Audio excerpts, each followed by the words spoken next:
Okay, let's see here. Something's not set up right here. Anyway, anybody out there yet? Hey, welcome to Ramblin live from Gettysburg, Pennsylvania. I'm trying to get the comments to work here. What's happened last time too, but um, wait. Uh, I don't know.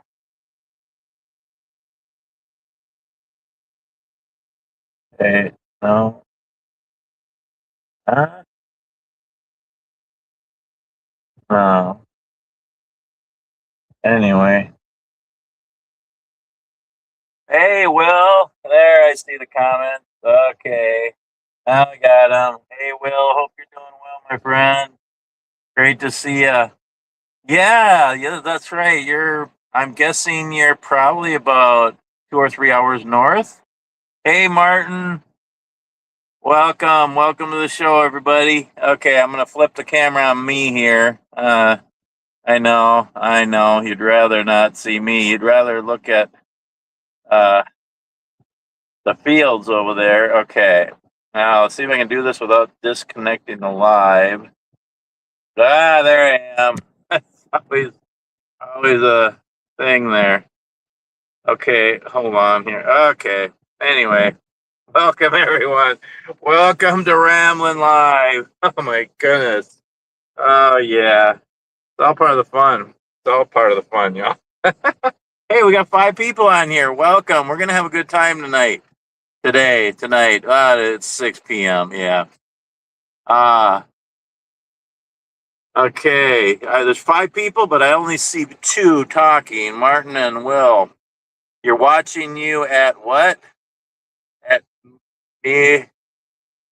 I can't read it. The comments are so I'm using StreamYard and then it's on my YouTube channel. Sometimes I just do use my YouTube channel. There's good and bad of both. If I use it just on YouTube, then the camera's switched. I'm backwards. So I do it on StreamYard, but then the comments don't work as good on here. It's just hard to see the comments. I don't know why. You're watching at music. What? Oh, you're watching the museum video. Okay, all right. Well, you can finish watching that later. Just stay in the live now. Okay, let's regroup here. Welcome to Ramblin' Live. Yeah, you all know I'm not like a professional videographer or live streamer, and I'm a very small YouTuber for that matter. So there it is. But it's all part of the fun. Hope you're all doing well tonight. It is Saturday. My watch stopped working. What's the date? The 24th. That's the 20th. Saturday, May 23rd, 2026. There you are. And I decided to do a live stream. I haven't done one in a bit. So, yeah, I'm doing one from a park. So, I always like to start with a welcome and an update, and then the lineup, and then I share scripture, and then we get on and have lots of fun. So, what's happening? I think I might have shared in the video I uploaded earlier. I brought a load. Keep the wipers going here so I can see out the window.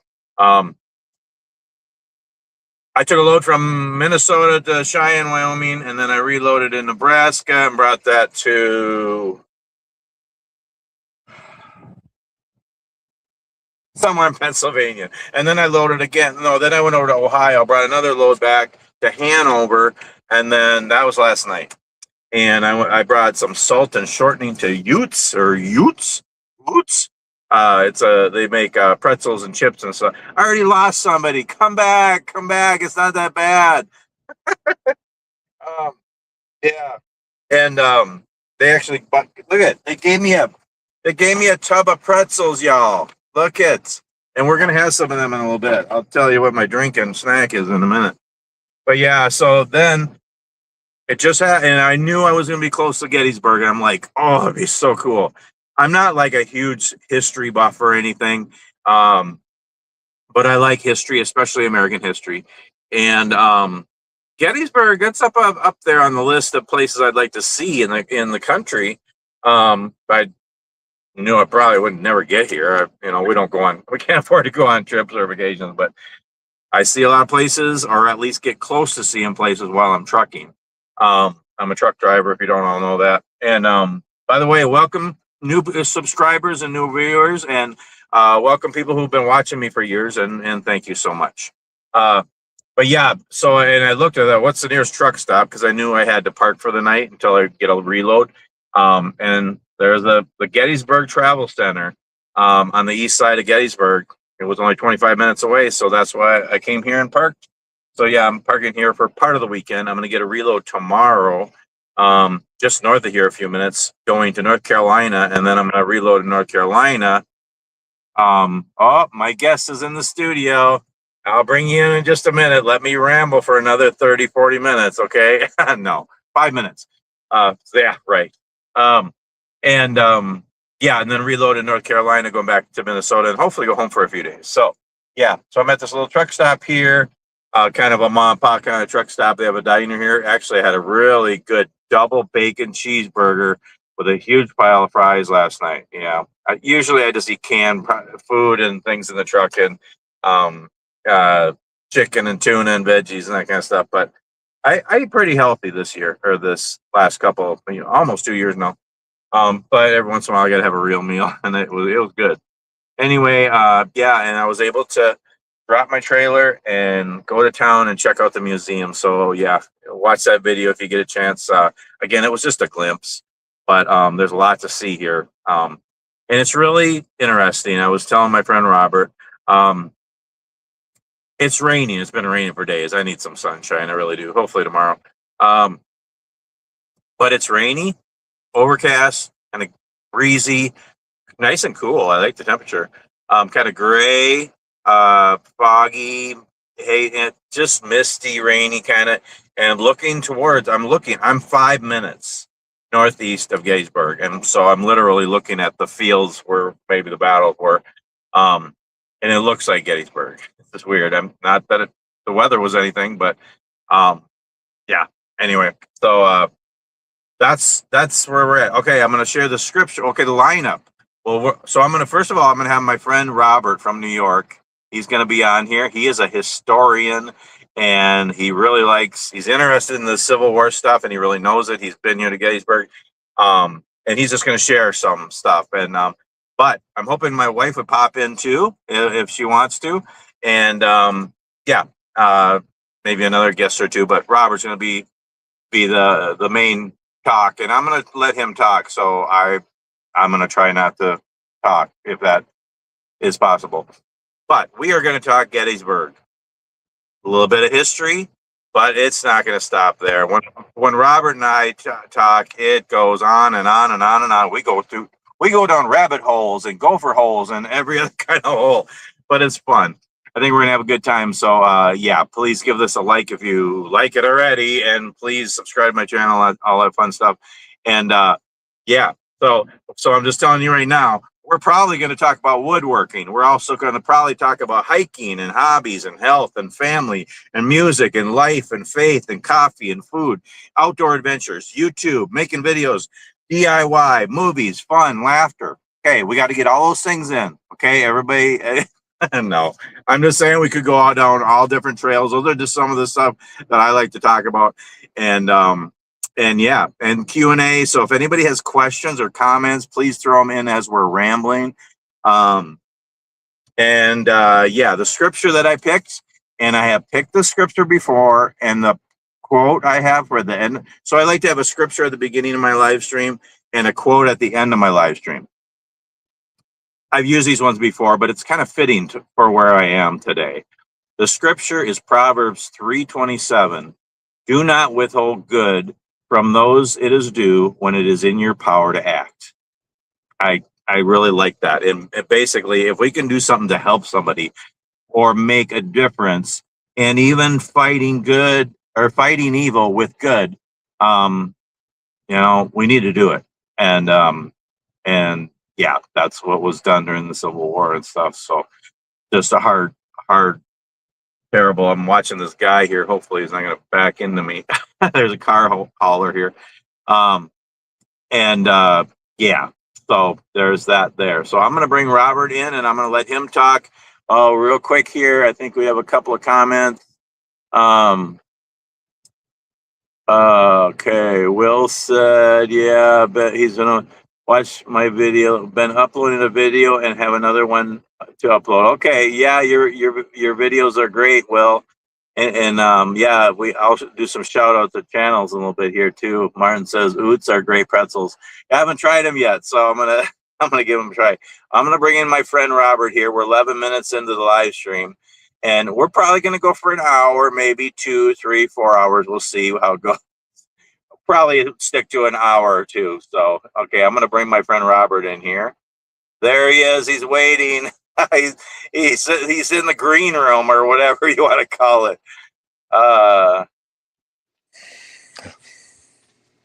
Hey, brother. How's it going, everybody? Going good, going good, doing good here. How are you? I'm doing well, thank you. I was going back to my questions. I didn't realize I wrote my questions on my phone. Marty asked me to prepare about 5 questions for him, and I didn't. I actually just put them in my little notebook on my phone, and then I realized I couldn't get them while I'm on the live stream, so I'm jotting them down quickly here. Okay. I got So, 2 out of the 5. okay, while you're doing that, I have a couple questions for everybody. Well, and for you. Am I backwards right now? I'm not Does it sure. look like I'm sitting in the passenger seat or the driver's seat? No, driver's seat. Okay, okay. Because sometimes it's flipped on YouTube when I make the video on YouTube, but when I use StreamYard to do it on YouTube, it's usually better. Right. The comments are a little harder on this one, but and then how's the sound in the video, everybody? Let me know. Um, Martin says it looks and sounds good. He's in Ohio. Martin's in Ohio, and Will is in New York, just a couple hours south of you, Robert. Sounds good to me. And there's 2 other people on here. I don't know who they are, but so to start off, if you want to tell us, because I know you've been on here before, but just for new people watching or whatever, you want to tell just 5 minutes who you are, where you're from, a little bit about yourself, and then we'll get into the topics. Also, what you're drinking, what your drink and snack is, and I'll show mine here too. Well, no snack. I'm just drinking right now. I'm drinking some water, ice water, and Okay. yep, I just had supper, and what I had for my I had some sweet and sour chicken I made for the family, Ooh. and I do a lot of cooking. I made sweet and sour chicken with lots of veggies, peppers, and onions, and lots of pineapple, lots of sauce. And Okay. what I had for dessert was I had a banana strawberry fruit combo mix. Oh, okay. hmm That sounds good. Yeah, yeah, it was really, really good. Anyways, my name is Robert Coant, Coant, and I live in the metropolis of Fulton, New York. Well, my mailing address is Fulton, New York. I'm about 30 miles southwest of Syracuse, New York. I'm only an hour drive from Canada, so I'm way up north. And I have been oh gosh, well, I'll be 68 years old at the end of next month, and I am That's getting up currently, there. yeah, it is, it Just is. kidding. Yeah, and it's well, it is. Yeah. So let's not make this too long. This this heart has only lasted for so long. It's only going to make it only has so many beats. Don't Yeah, laugh because you're getting there. I'm in there. Yeah. Yeah. Anyway, but I will. I am currently as Mark, I think you mentioned, I'm my little town. I live in the town of Volney, Volney, and it's just about 3 miles due east of Fulton. And I've been the town historian here for my 5th year. And I just finished my 5th year in February, and I love the job. It's a job a position I've always wanted to do, but time and work got in the way. And then I finally retired from a regular gainful employment job, and then I had time to do it. But other than that, I've been a lifelong woodworker. That's how I met Marty online, from woodworking. I spent a lot of my time in the Boy Scouts of America. I'm very proud of the fact that I became an Eagle Scout at the age of 15 years old. Of course, back, you got to understand, back when I was doing that, we weren't really allowed to watch much television. There were no video games. We didn't have any of that stuff. So I They kind had of, TVs back then? well, no, they didn't. Not colored TV anyway. But I was being good. no, but I lived and breathed my Boy Scouts of America, and So then you I. made it. You made it to Eagle. Oh yeah. Um, so where is that in the line of scouts? Because I only made it to Webelos. Oh, okay. You weren't even a Boy Scout. Yeah. Well, you start out with Cub Scouts if you start from the very beginning. Cub Scout, you start out as a Bobcat. In fact, that's an interesting too. My dad, I got interested in scouting because my dad he actually started a Cub Scout pack in our little town of Mount Pleasant, which is right next to me. It's only 3 miles from where I live. Tiny little, you got to understand, I'm in a very, very rural area, and there's just tiny little hamlets, is what they are. And in Okay. fact, in my town of Valney, we have like 10 hamlets within our township. We have about 48 square miles. It's a good size, actually, it's a good sized town for my area. And my dad started the Cubs pack back in 1968. I was not quite, I was 9 years old. I wasn't quite 10 Hi, yet. honey. My wife just came in. Oh, gosh. Sorry. Okay. Anyway, but I was started that, and Dad got me interested, and well, by the age at 9 years old, you're supposed to be a Bear Scout. You start out with Bobcat, Wolf, Bear, and then of course Weeblo, which is what you do. That's right. Still in the Cub Scouts, but before you go into Boy Scouts. And then when you turn approximately 11 years old or so, you go into the Boy Scouts of America. And, Okay. and then, of course, with the Boy Scouts, you've got several different ranks. Tenderfoot, you start out with tenderfoot, second class, first class, Star, Life, and Eagle. And Good. Nice. Okay. those are Yeah, all I the. didn't get very far. I wasn't very disciplined or motivated when I was younger. That's great. That's so Yeah. cool. Yeah, so I became an Eagle Scout with 3 palms, all 3 palms. That's what you do is beyond when you get your Eagle Scout. Of course, when I'm 15, I've still got 3 years of eligibility to be in Boy Scouts. Well, what do you do for 3 years when you become an Eagle Scout? So you just basically buckle. You just kind of glide along, and you just tack on extra merit badges. So for every 5 extra merit badges, you get a bronze, silver, and gold Eagle palms. And so I got gold, so I'm Eagle Scout with gold palms, and I ended up with actually 36 merit badges. And so, it's just one of them things. Some of these kids now they get them, but anyway, back when I was doing it, only about 1% of the entire population of Boy Scouts ever became Eagle. So it was quite an elite group back then. Of course, it's still quite small now, but and again, they've relaxed the regulations and quite a bit. So it's much easier to attain this day and age. But Okay. anyway, and then after that, of course, I was in high school. I'm in music my whole life. I was in the junior high school band, the senior high school band. And then I got into the marching drum and bugle corps. I did that for several years. When I got out of high school, I was in marching drum and bugle corps for 1 year. Of course, after I got out of high school, Dad, you got to get a job. So I went to work at a place called Greco's TV. It was a television and appliance store. And so I was hired initially as a delivery boy. I would just take the truck and deliver all kinds of appliances and products and things like that. Learn how to set them up properly and whatnot. And then after that, of course, I had to get done with the drum corps. Got done with it, and from there, I went on to work at a paper factory, a very, very famous paper factory called Armstrong World Industries. You probably chances are carpeting or probably the panels above your head are probably Armstrong made. And the Oh gas, yeah. Yeah. probably the head gaskets in your truck probably came off well, back then they would have come off my machine. I made head gaskets for Caterpillar diesel. Oh, So, okay. yep. Anyway, and then from there, I just moved on, and well, as I say, it's not a really what I'd call a stellar career, but a pretty simple life for me. And I I became a Christian person in August of 1981. Our first son Christopher was born autistic, and I basically made a deal with God. I said, look, you bring this baby, you bring this boy through this, and I promise you I'll serve you the rest of my life. And as it turned out, he did. He spared our son. And, so I've been living that life since 1981. So, but Okay. like I say, I've been married to Lynn for, well, it'll be 47 years in October. That's amazing. That's We have wonderful. we have two grown sons, Christopher, who I just mentioned, and Brandon. We have one granddaughter from Brandon, Eloise Madeline.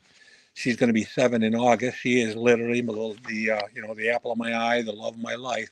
She's the reason I get up every morning. And well, other than that, there's not a whole lot more to tell. I find Okay.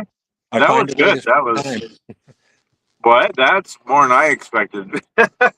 Real quick, I'm going to say what I'm drinking. I always like to have a special drink and a snack for my live stream.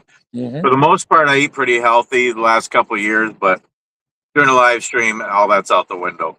Right. Um, I couldn't find a Black Rifle 300 triple espresso coffee at the truck stop here, but I did get a Dunkin' iced coffee mocha, so that's what I'm drinking to start with here. Get a little bit of energy because I tried to take a little nap. I didn't have a lot of energy earlier, and I was like, I got to get some energy for my live stream. So I that's my broke. first. Uh, that's my first drink, and then after that, I always got to have a couple. Then I have a maple root beer. Sprat. Ooh, that These are sounds great. so Sprites. You get them at Menards, and Right. they're really that cream soda's good. I don't think I've ever had the maple root beer, so I got that. Then I got the Oods pretzels. I'm gonna try these, Oh boy. and and they had some. I needed a little bit of chocolate, so and they got these old fashioned. There's the regular candy bars, but then there's the every once in a while you see the old fashioned ones. So I got two old fashioned ones here. Mallow cups. I Oh haven't had these boy. forever. I know they're great. Save And your then coupon. and then a Zagnut. Oh my. I didn't know they still made those. Yeah, so that's what I got. And if anybody wants to share what they're eating and drinking tonight, so we have Will and Martin and my wonderful wife Marilyn on here, and check out their channels too. My wife is Sunshine Legacy. Martin, I don't think you have a channel yet, do you? You should. You got to start making YouTube videos. Will's is Will's Gross Out Workshop, and my friend Robert, who's on right now, his is Bob's World, and you have you have a second channel, and you got to get a video on there. That's right. I know. I In one of the know. questions coming, but You know the yeah. funny part about that, Marty? Hmm. Believe it or not, I actually made my first video for that channel, Well, I and thought you were talking about it. I scrubbed it. It was horrible. It was Why? horrible. It was horrible. Most of my videos are horrible, but I Oh just God. make them and Yeah, but upload them. this was terrible. Oh geez. I said I can't put that out there. It's an But embarrassment. like I know that making videos isn't everybody's thing. I just do it naturally. I mean, I work full time, but I still do a few videos a week. Just it's fun. It's an outlet for me, and if I can help people smile. Oh, But Marty, I don't. before I I work forget hard something. on them, but sometimes I just upload them. They don't Yeah, have to be perfect. Just share your life. right. Hey, before I forget something, Marty, I just want to change gear just for 1 second.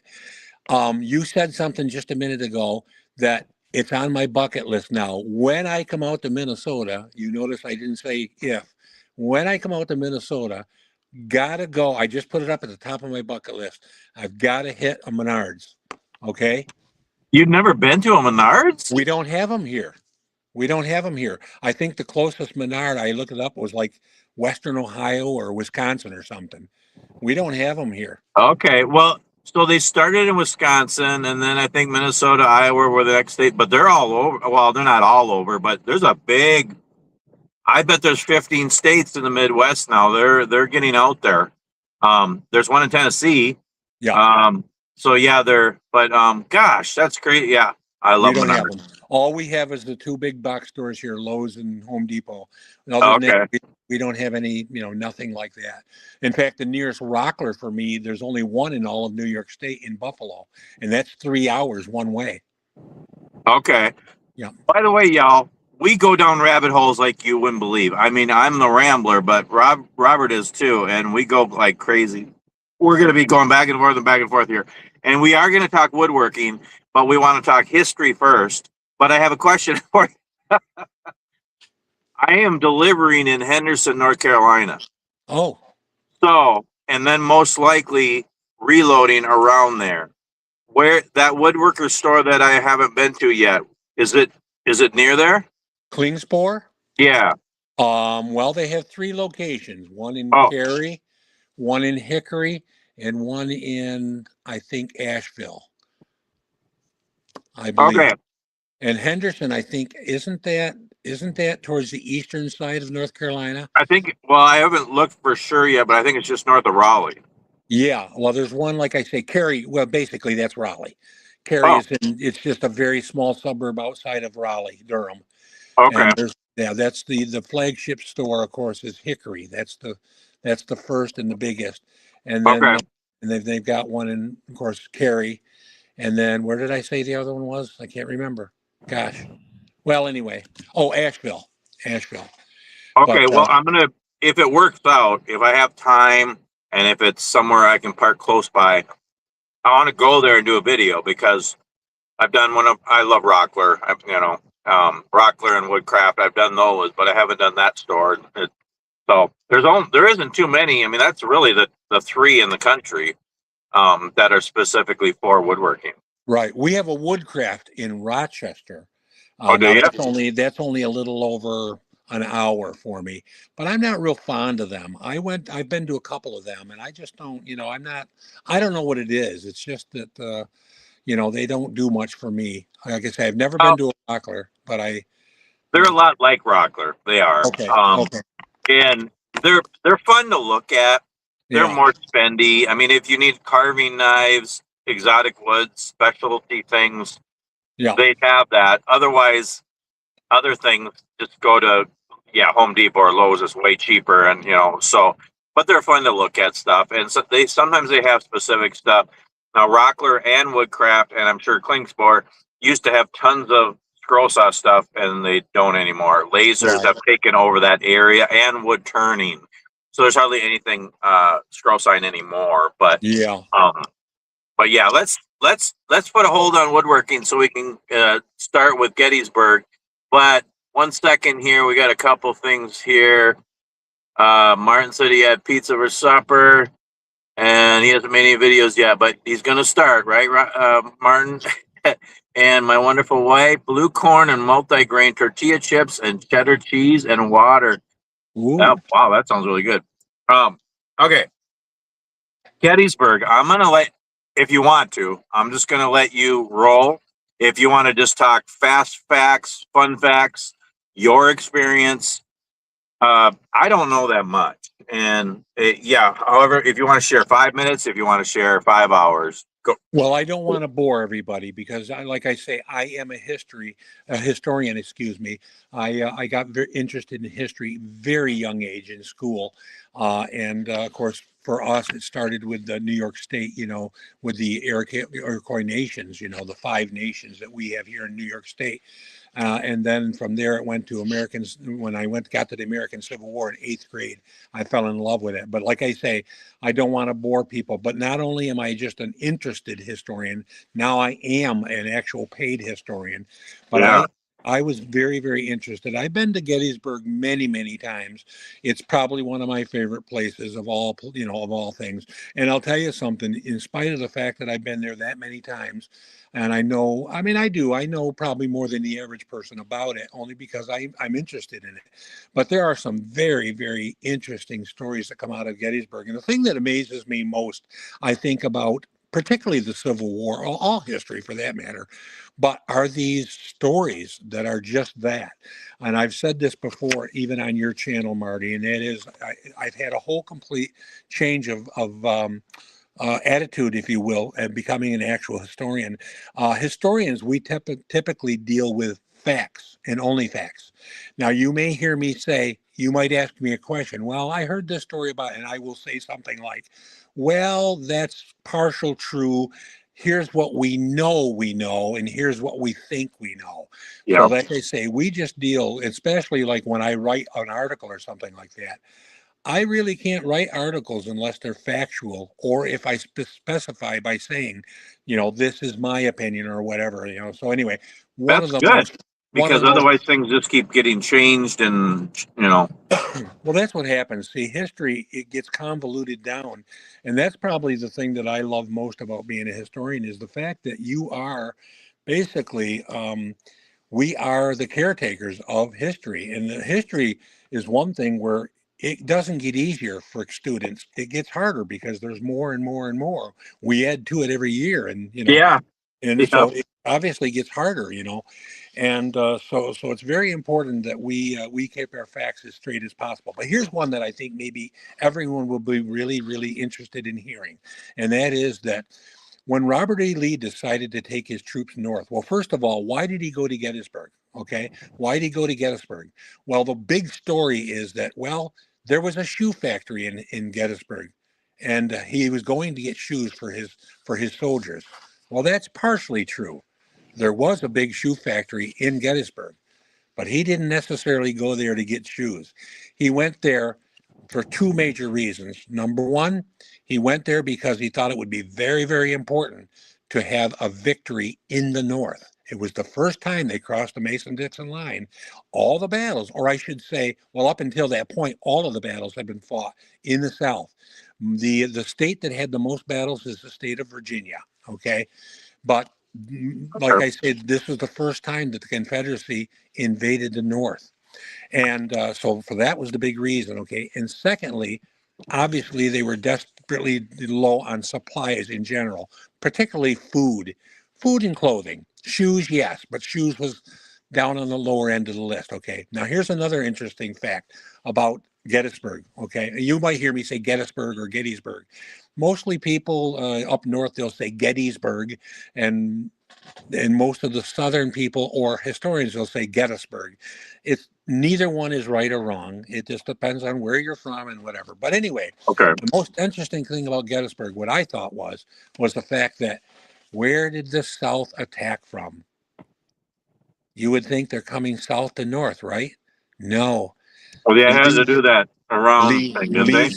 Lee's army actually divided into three different divisions, and they came from they came around. In fact, where you were the other night, Hanover, they came right through Hanover, but they went up and around. And the largest part of his, can you imagine being a Union soldier and you're just there? They actually found each other by mistake. Now, how they actually met there was the fact that, first of all, Gettysburg, if you'll notice, well, you noticed today, Marty, when you went through it. And by the way, isn't that a wonderful, quaint little town? It That is. at And the time, if anybody hasn't watched the video yet, watch it. It's about 50 minutes. And I basically just did a quick glimpse. I went to the Gettysburg Military Park Visitor Center Museum, I think, and it was on the southwest corner of town. that's right. And I am 5 minutes from downtown. And I'm northeast of town right now. And I drove through town purposely to see that. And then I went to the museum and I purposely went through town again to leave. Oh, I think I like that better than the museum. I mean, yes, I mean, I've seen a lot of different things. I've seen movies and I know they're not accurate up, but I've seen a lot of things and it was neat to be at the museum and see so close to some of that stuff and the history and everything. But the town, beautiful old houses and buildings and A uh, lot of it's still original. yeah, just beautiful. And then to Oh, see the cemetery and cemeteries. Yeah, there's two of them side by side. so when I drove to the museum, it looked like well, I seen one on the right. They're right next door to each other, and they're separated by a black wrought iron fence. Oh, Ever, okay, okay, Evergreen Cemetery. Okay, that was the cemetery put in. That was the original cemetery, actually, the town cemetery, and that's on the north side. And then the soldier cemetery. That's when Lincoln came and wrote the Gettysburg Address. By the way, there the night before he gave it, he wrote that's that in crazy. town. Yeah, Right in Gettysburg, yeah. And anyways, obviously, probably the most prolific and most historic speech of all time.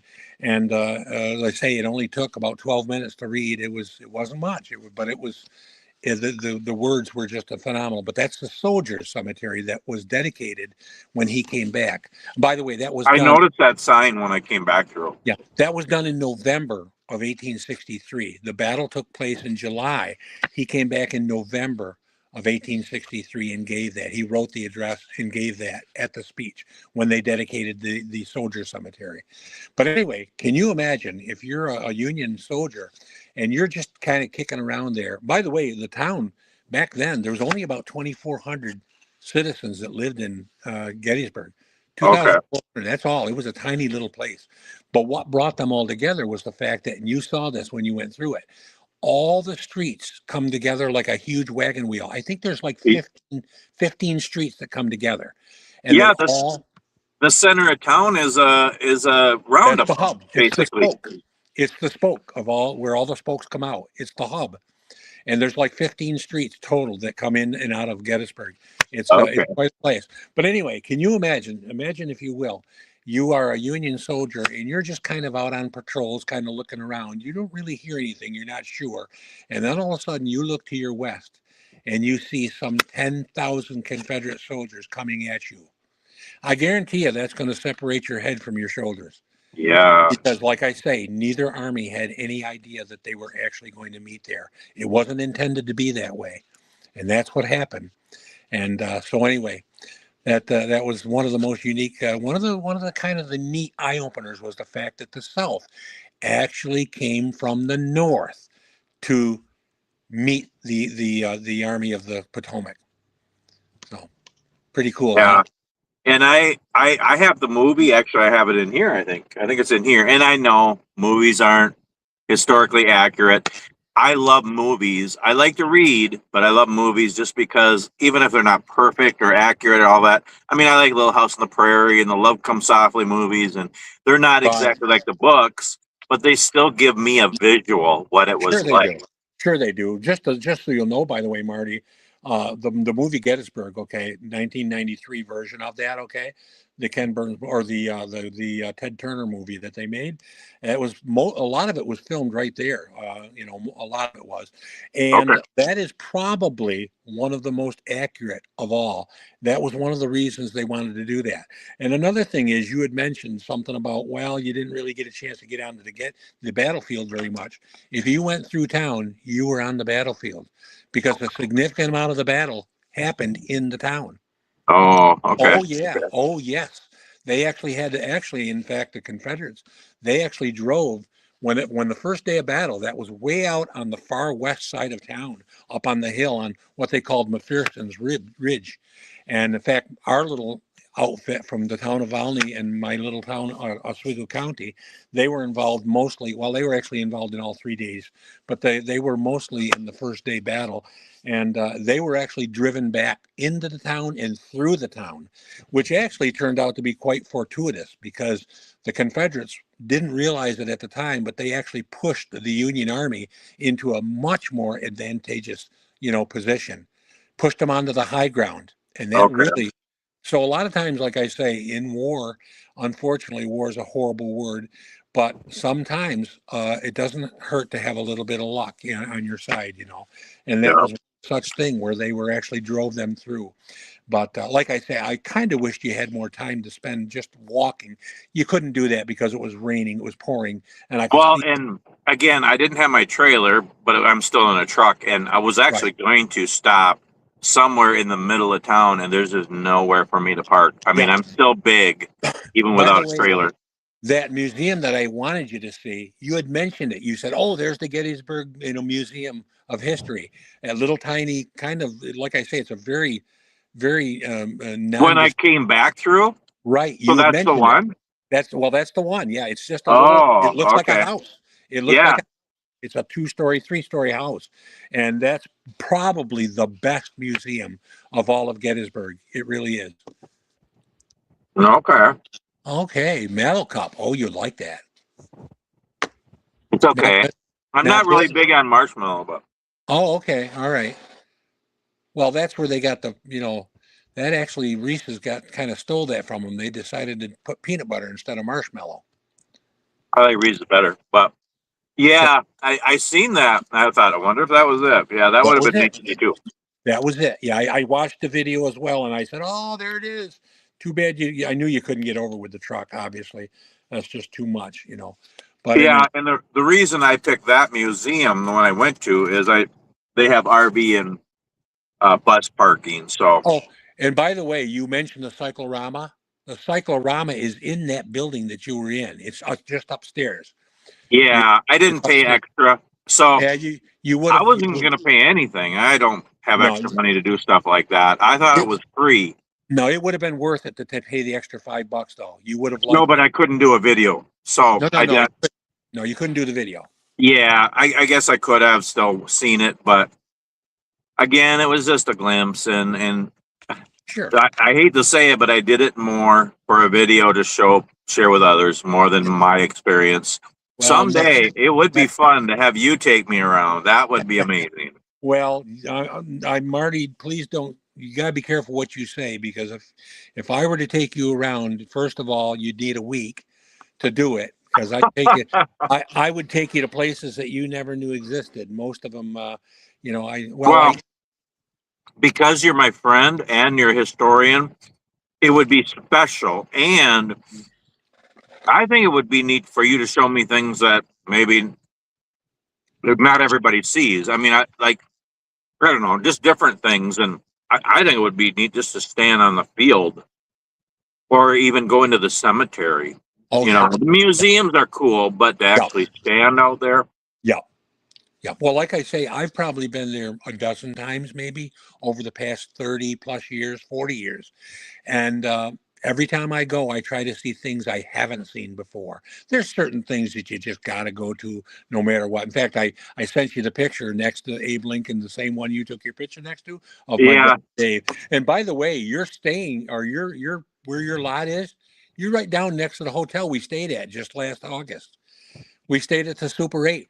You probably can see it from where you're at because all the stores and everything you went by, the lumber store and you know, Oh, okay. we stayed at the Super 8 right down there. It's going to be on the south side of York. Remember I told you we stayed on York Street? Oh, okay. So you're right Yeah. down near where we stayed. Oh, okay. Okay. Yeah, Hmm. I'm just off of 15 and 30. Right. Oh yeah, everything's off 15 and 30. You're not very far. No, I'm serious. It's a very small place.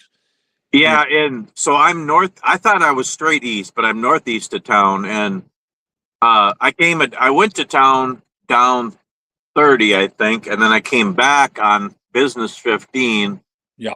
and yeah, I can see. Well, actually, right across the field here, there's some really old buildings. I don't know what they Mhm. are, but Right. yeah. Yeah. Well, if you go down, well, like I say, you may have passed Perkins Restaurant. Did you see Perkins anywhere? The Well, hotel, the hotel we stayed at was right behind Perkins. so when I came into town, I mean, I went to Walmart. There's everything there.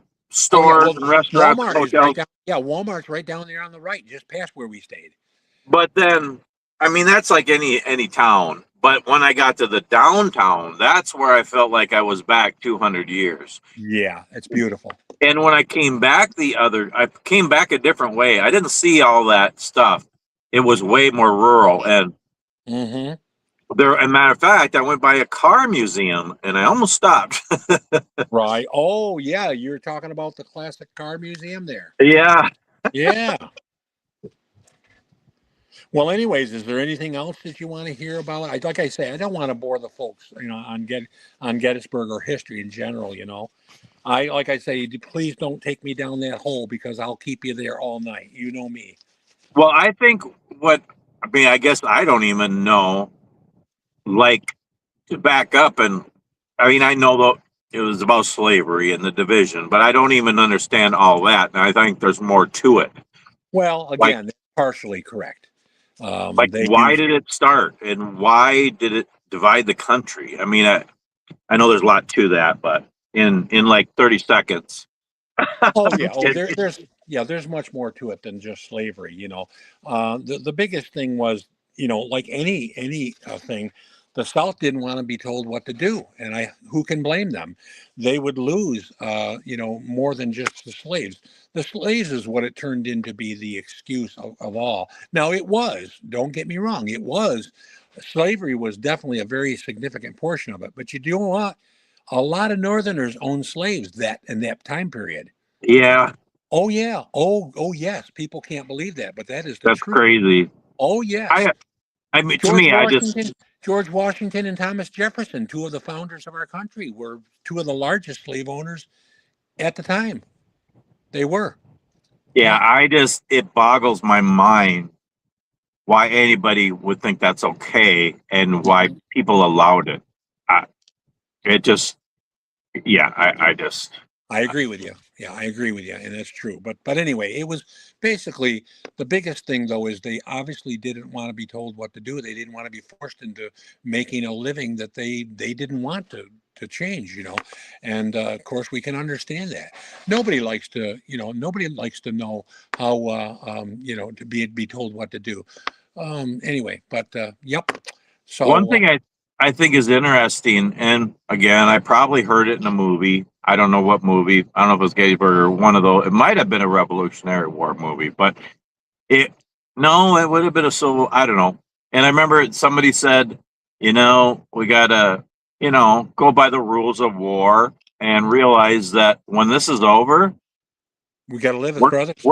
we're gonna be living with these people again. We're gonna be exchanging commerce, and we're gonna be living in the same country.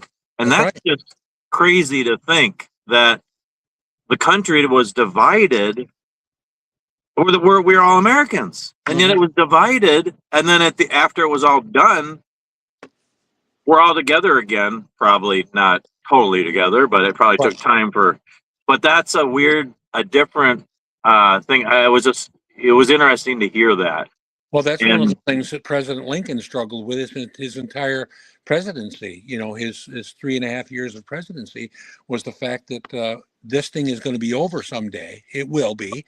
And what do we do? How do we remend this nation after what's been gone through? And that's where the part of the great Civil War has, taken place here. And this is grounds, hallowed grounds, by the way, is probably the two words that I was thinking in my mind for you all day long. You were actually on hallowed grounds the entire day. And yeah, that's a pretty heavy thing. well, But yeah. even because I walked from where I parked my truck, Hmm. walked to the museum, and yeah, it's a tired trail, but beautiful trees and woods, and I mean there was like stones and rocks, and I'm just looking in there even just, Oh yeah. and I know it's been all redone and everything, but Yeah. I Well, mean they the tried to trees, restore a lot of it. Yeah. yeah, it's just crazy to think. Will just said that he does metal detecting, and he found a Civil War button in his backyard, Oh, how neat. And where's and Will? Is in where? Where's Will? so Will is in Port Crane, I think, New a couple York? hours south of you. Oh, a Civil War? Did you say Civil War? Revolutionary War, probably. He said Civil War. He Hmm. said it was a general service button.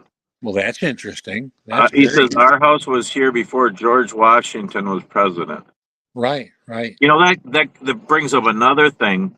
That's interesting, Will. Good for you. Yeah, yeah. Hey, I don't need another hobby. I got too many hobbies, and we're gonna talk about that. But metal detecting, that would be interesting because so again, go down all these trails. But so we live in Minnesota, and in literally in our backyard and our front yard, the 1862 uprising happened right there. Hmm. I mean, Right. we have 6 or 7 monuments within 5 minutes of our house, and actually where Little Crow was shot and killed is like 15 minutes from our house, Hmm. and and so it's yeah. I always tell Marilyn we should just go out and go to the back corner. I mean, we have 2 acres of property. Oh, Go sure. out and dig down a couple of feet. I bet we find. Who knows? I mean, if it could have happened right there, and then also what what would what would have been because that was 1862. That was right before. It was during the Civil War. Well, so I'm trying to picture in my mind because so that was the Dakota Sioux uprising thing. But A how lot was of that part Indians, of? How was a that lot part of of? Indians, a lot of American Indians fought in the Civil War. Yeah, Oh yeah, they were the best scouts of all. They were scouts, and they had a special, a special unit. And forgive me, I can't remember their names, but they were incredible. And by the way, they also carried through World War I and World War II. They yeah, had they had a language that no one could decipher. yeah. I got And that movie in here too. yes, yeah. Uh, It's the called, Witch yeah. Doctors. Yeah, yeah. Yes, that's Well, it. That's it. and it's interesting too, just to wonder. Okay, that was a whole mess. They were promised a treaty, and the U.S. backed out on it. So then Yep, there was a whole. That's just terrible. I have a heart for Native Americans, and it's I do just. as well. I mean, we can go back to when the Europeans came here and yeah, annihilated 90% of them, and but yeah, it's just interesting though. Like, okay, that what so Civil War was happening, but this was like another little battle in the middle that had nothing to do with the Civil War. Right. Oh But no, no, not per se. It didn't, but you would think, well, gosh, who from Minnesota would fight the Civil War? Think about that, because it's a long way from where they had people from California. I just heard something. I didn't know this. Here's something brand new I just learned this week at the office. Hawaii had a relationship with the Civil War. oh, There was a big, really? oh yeah, Hawaii. There was some king there that was influential, about and they actually had troops that came from Hawaii. There were a few people that came from there. Yeah, I never would have learned. I would never would have guessed that ever. And Yeah, like I say, we don't realize how Hawaii is from California out in the ocean. It's that's right. way out there. That's right. Now here's another one that's rather interesting too. Have you ever heard about the attack in San Francisco Bay Harbor? Mm-mm. The Confederates actually came through San Francisco from the ocean during the Civil War, by the way. Really? What they were doing, what it was all about. It makes sense. Think about it. But you never heard this story. That's one of the ones where I've known this for years, of course, but it's one of those interesting things. Yes, what they wanted to do, they were going to invade the San Francisco mint and steal the money. Because Oh, money, they were running out of resources. They needed money to deal with Europe. okay. And yeah, across Wow. oh yeah, a lot of things that you would not believe that happened during the Civil War you would think that's totally unrelated. It can't be true. It is. It is true. It didn't happen just on the eastern seaboard. It happened all over the country. It affected all of us in many different ways. Yeah. Yeah, it's interesting, and I can only take in so much. Well, that's crazy because I got so many things bouncing around my mind. Right. Me All too. different things I've learned and ideas and goals and plans and hobbies and all the different and all the responsibilities of life and all the different things. But it's hard for me to picture a lot of things. Like I would like to get, we've talked about this before. I like the dummy books Yeah. because they make it clear and simple. I like the crash course videos that make it clear and simple. And a matter of fact, I've watched there's like 20 or 30 crash course U.S. history videos, and I watch them every once in a while just to kind of get Mhm. a timeline. That helps me. Marty, I even got the Civil War history for dummies. Oh, do you? I'll show it to you. I've got it right here. Yeah, I didn't even go in the bookstore because I don't have extra money to do it. And honestly, I'd rather go to a used bookstore anyway if I was going to get books. But um, I bet you have a giant library. Oh, I do indeed. I do indeed. Okay. I know this is going to be backwards, but Okay. Yeah, there it is. it's front words on here. Oh, is I it? see. Oh, okay. Well, yeah, I even have that one. It's quite interesting. I like it because I like those books because I have a tough time staying on track with things. Of all things, I hated reading when I was a child, but then if I wanted to be a historian, you had to read. Everything was referencing and researching and whatnot. So it forced me to be a reader. But Okay. yeah, Yeah. yeah. Is my Well, I wife have, still on here? I don't see her, but she's probably falling asleep listening yeah, to this. But I can't see any comments on my end being on the stream. yeah, Will had said, well, okay, he said, oh no, now he says, sorry, our house was built 2 years after George Washington retired. Oh, okay. That's still back there. That's still a good. God, yes. 1700 still. Yeah. Yeah. Our house was built in the 80s, I think, which that was a while ago, but that's pretty new. Mm-hmm. Sure. Well, all righty. Where do you want to move now? Well, at the beginning, I said we're going to talk about Gettysburg, history, hiking, wood, hobbies, health, family, music, life, faith, coffee, food, outdoors, Yeah. YouTube, Yeah, we're going to get all those. DIY, movies, fun, laughter. So, no, we're not going to do all that, and we're not going to go for 10 hours. But what else you want to talk about? Oh, you know, we could do our questions just to kind of go Oh, some okay. different directions if you Well, want. I tell you what you do. Why don't I ask you one of my questions? Because I only wrote two of them down. I'm gonna be with you. I'm still gonna hear you, but I'm gonna go away and grab my other three questions, okay? My first question for you, and I thought that was kind of a neat question, was, and this is going to take you back a little bit. By the way, folks, and those people listening in, Marty and I discussed this very, very briefly before we got on, and we decided not to share each other's questions so we couldn't kind of prepare for it. Yeah, So, and I think it's going to be more interesting that way. I think My it'll be first, fun. my first, again, like I say, I'm going to ask the question, then I'm going to go get my other ones. My first question for you is this: who was your childhood idol and why? Oh gosh. Okay. Um. Well, first of all, my honey just put something on here. So, by the way, anybody has questions or comments, shoot them at me. Oh, Robert, he got black. The screen got black. He must have put his phone down. No, Anyway, I'm here. I'm still here. oh, okay. If anybody has questions or comments, please shoot them at us. That's what I think is fun to talk back and forth. She says, I'm here eating chips with cheese melted on it and onions and bacon bits. Oh, honey, we got to do that when I'm home. I decided to make my snack a meal. Okay, wonderful. That sounds good. Uh, Texas carnivore. Hey, it's Joseph. Hey, brother. Great to hear you. Joseph's on here, Robert. He says, Good. he says, hey, Marty and Robert, miss you guys. Been really busy. Ask Robert what part he sings. I started out my first 7 years. Oh, by the way, that's something I didn't mention. I'm a singer, but I sing in barbershop. I sang first of all in the youth choir in school, and then I went into barbershop harmony singing.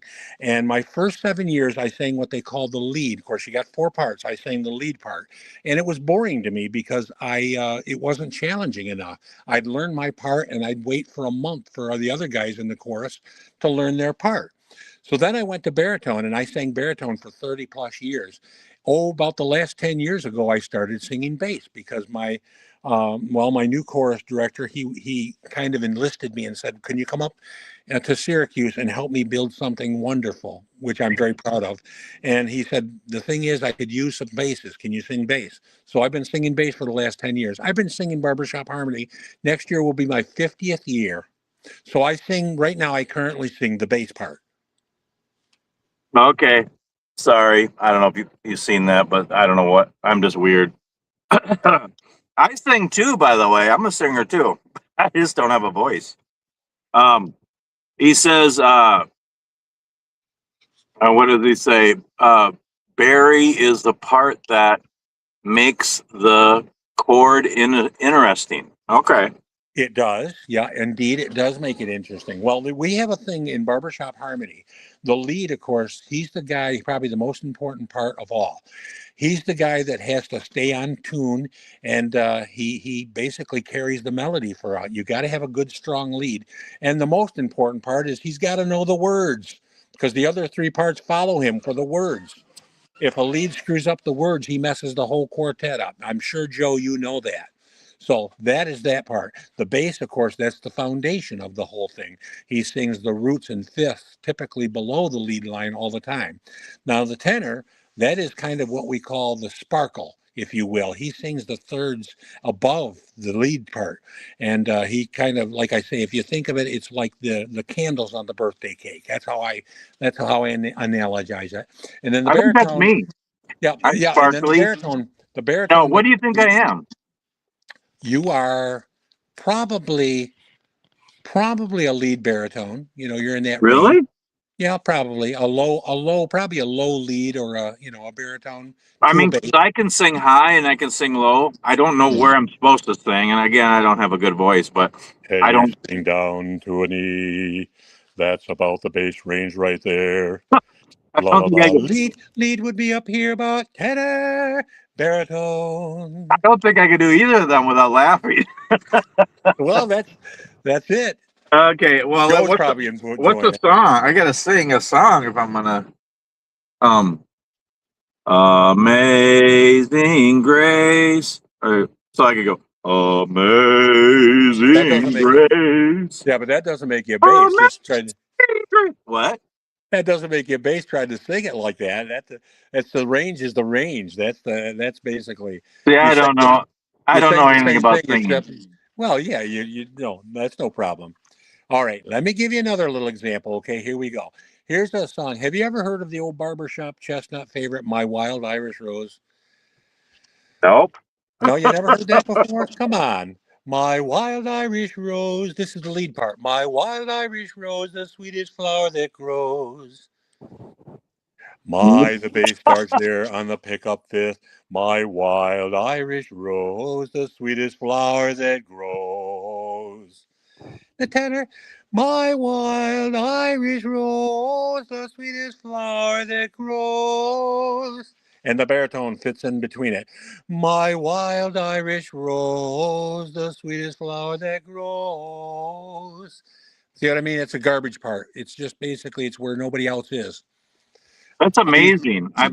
Wow.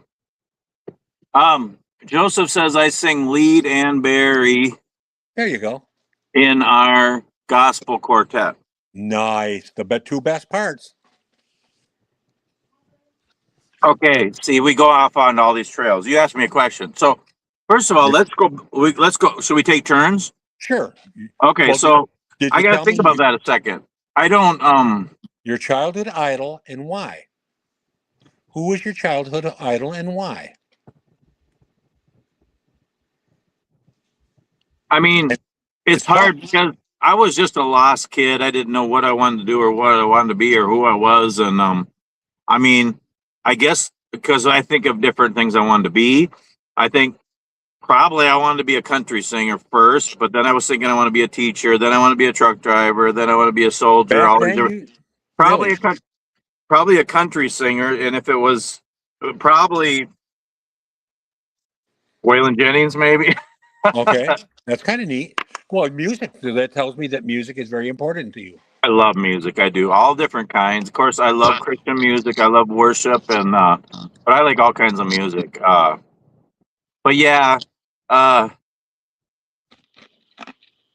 yeah, I don't know that I really looked up to anybody and wanted to. I mean, I just didn't know who or what what I wanted to be. Uh-huh. If anything, yeah, probably a country singer. Like, I mean, Waylon Jennings, Johnny Cash, if anybody.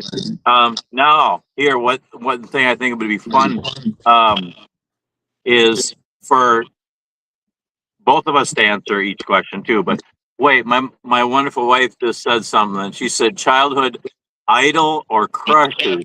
that that's a that's a Well, I fun know one. who his crush is. Okay, wait. Okay, you answer the idol, and then we'll do the crush one. It's gonna be funny because I That's got a my lot. question to you. You're going to ask me my question? No, you answer the same question first. Oh, You that your yeah. childhood idol. I didn't realize that. My I didn't child, either, but I just made it up.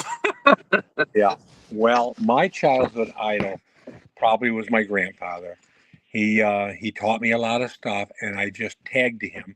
The strange part of it was my grandfather was an alcoholic, a flaming alcoholic, and fortunately for me, I saw both sides of it. I say fortunate. Now that sounds strange, I know, but I saw both sides of it. It taught me enough to know that that wasn't part of my life that I ever wanted, and I remember going to see him In fact, ironically, out in Rochester, somewhere in Rochester, New York, they sent people out there to dry them out, literally. Oh yeah. Yep. Obviously, but he was an incredible. He was a master cabinet maker. He was a Oh, he was a my carpenter. grandpa was too. I just never knew him. He was a But carpenter in the carpenters union, and that's why. And I talk quite highly of him still.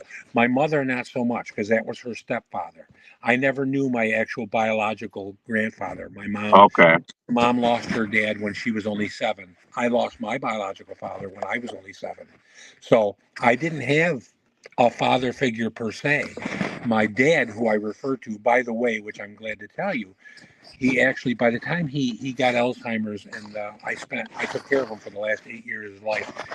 For the first several years of my life, he wasn't much of a dad in terms of, now he didn't, other than a few times, he didn't necessarily mistreat me, but he didn't have a whole lot to say. He knew that obviously we knew I wasn't his biological child, so therefore he didn't have an awful lot of things to say about me. But I'm so glad to tell you that he became a very influential part of my life before he passed away, and taught me basically everything I know. Gave me a name, taught me the value of a dollar, and So, anyways, my dad, and my grandfather. Okay. That reminds me, later in life, actually in my 30s, I looked up to my first wife's grandpa, and he was really the only grandpa I've ever had. Is that My grandpa, my grandpa died when I was a year old, so I didn't know him. But yeah, my first wife's grandpa, he's the one, him and Uncle Don got me into scroll sign and woodworking. And so yeah, I guess I looked up to him, wanted to be like him. And I mean, he was 86, 88 when he passed away in his sleep. Oh, Still had wow. his own apartment. He was still driving. He was still doing woodworking and taking care of himself. I love that. Cool. And but yeah, Martin says mine was my grandfather also. He was a mechanic and shop owner, and he was a charter boat captain on Lake Erie How cool for is that? the 25 years. That's cool. Neat. That's interesting. That's really neat. Okay, so let's answer Marilyn's question of crushes. I'll do mine first. Well, if I could think of them all. I had a lot. So, Tanya Tucker, the country singer, had a huge crush on her for many years. She was always my favorite singer. But yeah, I had, yeah. And then, there was a lot. They're hard to remember now. I had quite a few. Um, uh, my, okay, I'm going to answer Marilyn's in a second here. Cheryl Ladd. Um, I forgot her name, but the girl on Love Boat. Oh, Twos. Her actual name was Twos. The ship director. Yeah, yeah, Okay. Yep. Julie. Julie. yeah, yeah. Yep. Okay. Valerie Bertinelli. I had a whole bunch. Matter of fact, I had posters on my wall in my bedroom. Yeah. How about you? I never really went for that business. I never had real crushes on the movie stars and things like that. I had 2 girls that I was very fond of, and unfortunately, they both of them, they broke my heart terribly. I treated them so nicely and everything, but the problem is I never told them I liked them. It's one of them typical things. One was in the drum corps, and I was very fond of this girl, and of course I found out later on why she wasn't interested. So, I mean, it's just, well, she didn't like boys, so and Okay. Now that would. well, I thought it was something terrible. I just thought I mistreated her, or she just didn't like me, and as it turned out, and I didn't know that. By the way, Marty, I didn't find that out until probably, oh gosh, probably 13, 14, about 13, 14 years after the drum corps broke up, after we were out of it. And that's when I found out. I saw her at a picnic and everything. And she said, "Oh, I knew you were fond of me, but I wasn't into that stuff." She turned out to be a New York State trooper. Oh wow. New York Okay. State policeman. Oh, tough nut. She's always had this kind of masculine thing. Well, the other Yeah. The other gal was, she was 1 year older than I was in school, and we rode the bus together out to Bosse's. We went to Bosse's together, and but she liked the guys that were much older than her, and in fact, she was kind of fond about one of the bus drivers, which terribly mistreated her, which would bother me, you know. And I actually did ask her to, when I worked at the grocery store, I asked her to the Christmas party, and she went with me. We had a fantastic time there. So and but after that, we just, she graduated before I did, of course, a year before me. And anyway, we Can just you get a little bit closer to your phone so it's a I'm little bit louder? Yeah. I'm covering the phone up with my paperwork. But anyway, Oh, okay. yeah, sorry. Well, the phone's, I got the phone on. I couldn't get it on the regular computer. I had trouble the last time I did a live stream Yeah. with everybody. Phones are better for live streams anyway, I think. They are. But anyway, and then I had this gal, like I said, in school, and she completely broke my heart because I was so fond of her and I treated her well. And then like I say, I went on, and this would have been the late 70s, mid 70s, 74, 75. And of course, I graduated in 76. And then by 79, I was married to my wife, only true girl I ever had, my wife. I mean, I'm not ashamed of that. In fact, I'm very proud of the fact that Yeah, that's my wonderful. wife is the only girl that I've ever had any relationships with. If you know what I mean. I Yeah, don't want to get down that, but she's the only gal. I've only ever had one woman in my life who that's I've actually, wonderful. and that's it. We've never, the two of us. Well, like I say, and the ironic part about that, Marty, and like I say, in fact, like I say, I'm darn proud of that. I really am. That's not a lot of people can say that nowadays, especially nowadays. But come October the 20th, we married 47 years. That's And amazing. A yep, lot I of met. people, a lot of people don't get to 1 year or 5 years. That's right. That's Marilyn and right. I Well, just hit 20, and that's amazing for us. well, yeah, but 47. I That's met Lynn on April the 21st. It was my best friend. Um, my best friend George Hort was quite a bit. In fact, he was in barbershop quartet with me, but he was quite a bit older than me. I was like 18 years old, 19 years old, and George was about 59 at the time. And okay. his wife Daisy happened to work with my wife at the nursing home. They were both nurses, and the two of them got together and said, "Hey, this is something here. Here's this really nice guy, and here's this really nice girl who, and by the way, Lynn never ever had. In fact, I think she said she went out with one guy one time, but it was not a. She wasn't interested because she knew guys, just were into it for one thing only, and she was beyond that. She said, "No, I'm not interested in that." And I came along, and I met her at a barbershop harmony show. Daisy thought it would be good. Well, anyways, Daisy, that's George's, wife, and I knew both of them, and she knew both of them, but not together. See, so anyway, they thought it would be kind of cool. So anyway, Daisy brought. I was actually the chairman of our barbershop harmony show that year. It was the April 1979 barbershop show, and I was so busy. I really was. Well, anyways, Daisy brought Lynn, and she said, "Hey, look at." They were literally pushing us together. I was too stupid to even realize it. I really was. The show was on my mind, and that's the only important thing that was on my mind was getting through that show. And so, anyways, Daisy said something rather odd. She said, "Well, here's a dear friend of mine. I work with her. Do me a favor, would you please? Would you please just kind of show her around and just be a friend?" And I said, "Well, okay, I'm kind of busy, but anyway." So I get through the show, and of course, I'm very relaxed now, and all the pressure's off. And we're at the afterglow, the cast party, and I'm sitting there with my mom and my brother and sister. They came to the show, and I'm sitting over there, and I all of a sudden it dawns on me. I said, "Oh my God, there's Lynn, her name Lynn." And I said, "Daisy asked me if I could please, kind of meet her or whatever." And I said, "I've completely forgot about her. I didn't say a word all night long. It was just like," and so anyways, my mother said, "Well, you idiot, go over and introduce yourself and say hello." Well, she had put my makeup on and I didn't even realize it, you know. So, anyways, as it turned out, I felt horrible. And as she was leaving that night, of course, we drove separate cars. And here's the weirdest part of it is, do you know what? She lived less than one half a mile from where we both lived. Oh, We were, wow. but the thing is, you got to understand, Lynn is 7.5, well, over 7 years older than I am. So Okay. Yeah. she's older than me. So I wouldn't know her. And she was a good Catholic girl. She went to Catholic school all the way through, went to a Catholic college and everything. And so, anyways, I felt horrible. So finally here it was, this was Saturday evening. I felt horrible. I called her, I phoned her the next day.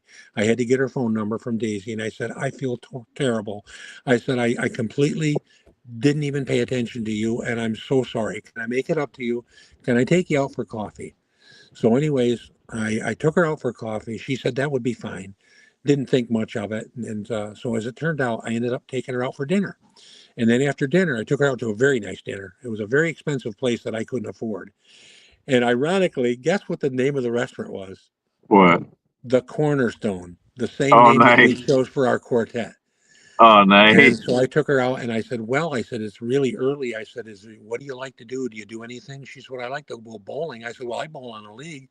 I said, well, why don't I take you home? You get your bowling ball and I'll grab mine and we'll go out bowling. So we went out bowling afterwards and I took her home and I told her, I said, I really enjoyed tonight. I said, thank you very much and I apologize. She thought it was wonderful. So I let it go by a couple, 3, 4 days. And finally, I decided to give her another call and said, hey, did you have a good time the other night? She said, I really did. I really did. Yes. I said, well, would you like to go out again sometime? I said, why don't you tell me where and when? And, anyway, from that day, we never spent a day, apart after that. I saw her every day. And the thing of it is, I met her. Now, listen to this, Marty. I met her on April 21st, 1979. We were engaged 5 weeks later on July the 8th, which was her parents' wedding anniversary. And we were Okay. married, that following October the 20th of the same year. So literally, it was what? April, May, June, July, August, September, October. 6 months. 6 months. Almost just one day shy of 6 months, we were married. Okay. And of course, her parents they were livid when they found out that I was almost 8 years younger than her, or 7 years younger than her. No, I Yeah. was. Yeah, I was. Yeah. But anyway, yeah, they were, oh my gosh, they couldn't believe it. And of course, any parent, you're not good enough. And Yeah. the first thing they said, of course, her mother was saying, well, she's pregnant. They're getting married. She's got to be pregnant. No, not hardly. No, we didn't do any of that stuff. No, we were good people. And yep, we were. And it was the longest pregnancy in history because Christopher wasn't born until August of 81. And this was 2 years later. So, Okay. like I say, it was the longest pregnancy in history. But anyway, that's how, So, I know that's kind of a long story on that, but that's how we met. And that's okay. That's wonderful. that was my only crush. My wonderful wife said hers. Okay, now she's back on the who would she look up to? I believe mine was my aunt and uncle who were missionaries in Peru. Oh, nice. So, uh, Okay, I think you I want think your next question? she says I think these engagements that last 5 to 10 years are crazy. Yeah, I Now mean if these it's right and yeah, we did hey, be we did. committed. You got there's no commitment nowadays. Back I to hope. back to history. Um, the question I was going to ask you: what has history taught you? What has history taught me? History has taught me, number one, if you don't know where you've been, you'll never know where you're going. I don't know if that makes sense. But if you don't know where you've been, you don't know where you're going. You got to have direction. And a lot of history teaches you don't make mistakes that other people made, and certainly your own mistakes. Yeah, yeah. I know that sounds kind of prophetic, but it's, that's, Well, and one thing I've learned too, and maybe you kind of got the message when I zoomed in and whispered on the Uncle Tom's Cabin oh, thing. yeah. Well, because I said I whispered and I said it's a great book, and what I was trying to say is One I've never read. you've never read it. Well, it's been banned a lot of places, I never which read is it. ridiculous. So this is what I've learned. I've learned that we have to know history, and so we can do the good things that were done, do them again, and the things that were bad, we don't do them again. Don't repeat But them. yeah, and here's the thing though: history is history, and okay, there's some books that are banned because of the language and because of what it talks about. Well, it's not that we like that language or what it talks about now, but it's Right. part of history. You don't That's right. change it just because it was bad. We That's got to right. know that history. So, That's right. you Well, know, I know you and I have talked about this before, Marty. Like when I was started going down south, to visit Tyler and going down to the Klingspork and Extravaganza, I've done quite a bit of travel with him, and he knows how much I love history. So we always hit historic spots. And anyway, one of the things I noticed was they still have the monuments to all their Confederate soldiers for the most part. And that's one thing that I have a real problem with is that a lot of places there's a little town near his called Graham, and there was a Confederate general. They've actually had to put a 12-foot wrought iron fence around it because people were threatening to tear it down and damage it and things like that. And I said, folks, just by tearing down statues is not going to erase history. It's not going to. You got to leave that thing there to remind us never to do that again. yeah. You So can't. I totally agree. So, I mean, history is history. You got to remember, it doesn't mean that we agree with it. It doesn't mean it's that's what it was, and we got to remember it. Now, there's Well, one thing that huh? more importantly, if you get rid of a statue or something, that doesn't mean it didn't happen. It still Right. happened. You know Yeah. what I mean? You can't turn blind eye to things. You Now, gotta. one thing I do have a problem with, and maybe I'm wrong about it, but I don't like seeing the Confederate flag still flying Mhm. because we're not a divided nation anymore. Right, right. I have a problem with that because, well, for one thing, uh, people are still flying it, I've heard, because just to support their ancestors who fought, whether they were on the right or wrong side, they fought and gave their lives, and I get that. But most people see the Confederate flag, it stands for disunity and slavery. Mhm. And to still fly it in a united nation, that I don't know about that. Yeah, yeah. I would agree with you with that too. We are, the whole purpose of the Civil War was to, break that division part, I and get reunited. I see them, especially in like Florida, Georgia, Alabama. I've seen them. I get a sick feeling in my stomach when I see it, and I yeah, and most things I think we got to just preserve history. It's history. It's the past, but we can't just ban it because we don't Dismiss like the it. language. We got to remember it. But the flag thing is a little harder for me. But Yeah, yeah, yeah. You can't dismiss it like it never happened because it did, and that's what history's about. And that's for us. We have to preserve that and remind people don't ever do that again. That was a bad time, and here's why. yeah. Here's a couple comments. Will said, "That's right. I think it was wrong when they was tearing down statues and stuff from our history." Marilyn, my wife, says, "I didn't read Uncle Tom's Cabin until I was in my 50s. That was such of an eye opener. It covered uh, four or more views." Yeah, Yeah, it's sad. I mean, it was sad and humbling to me.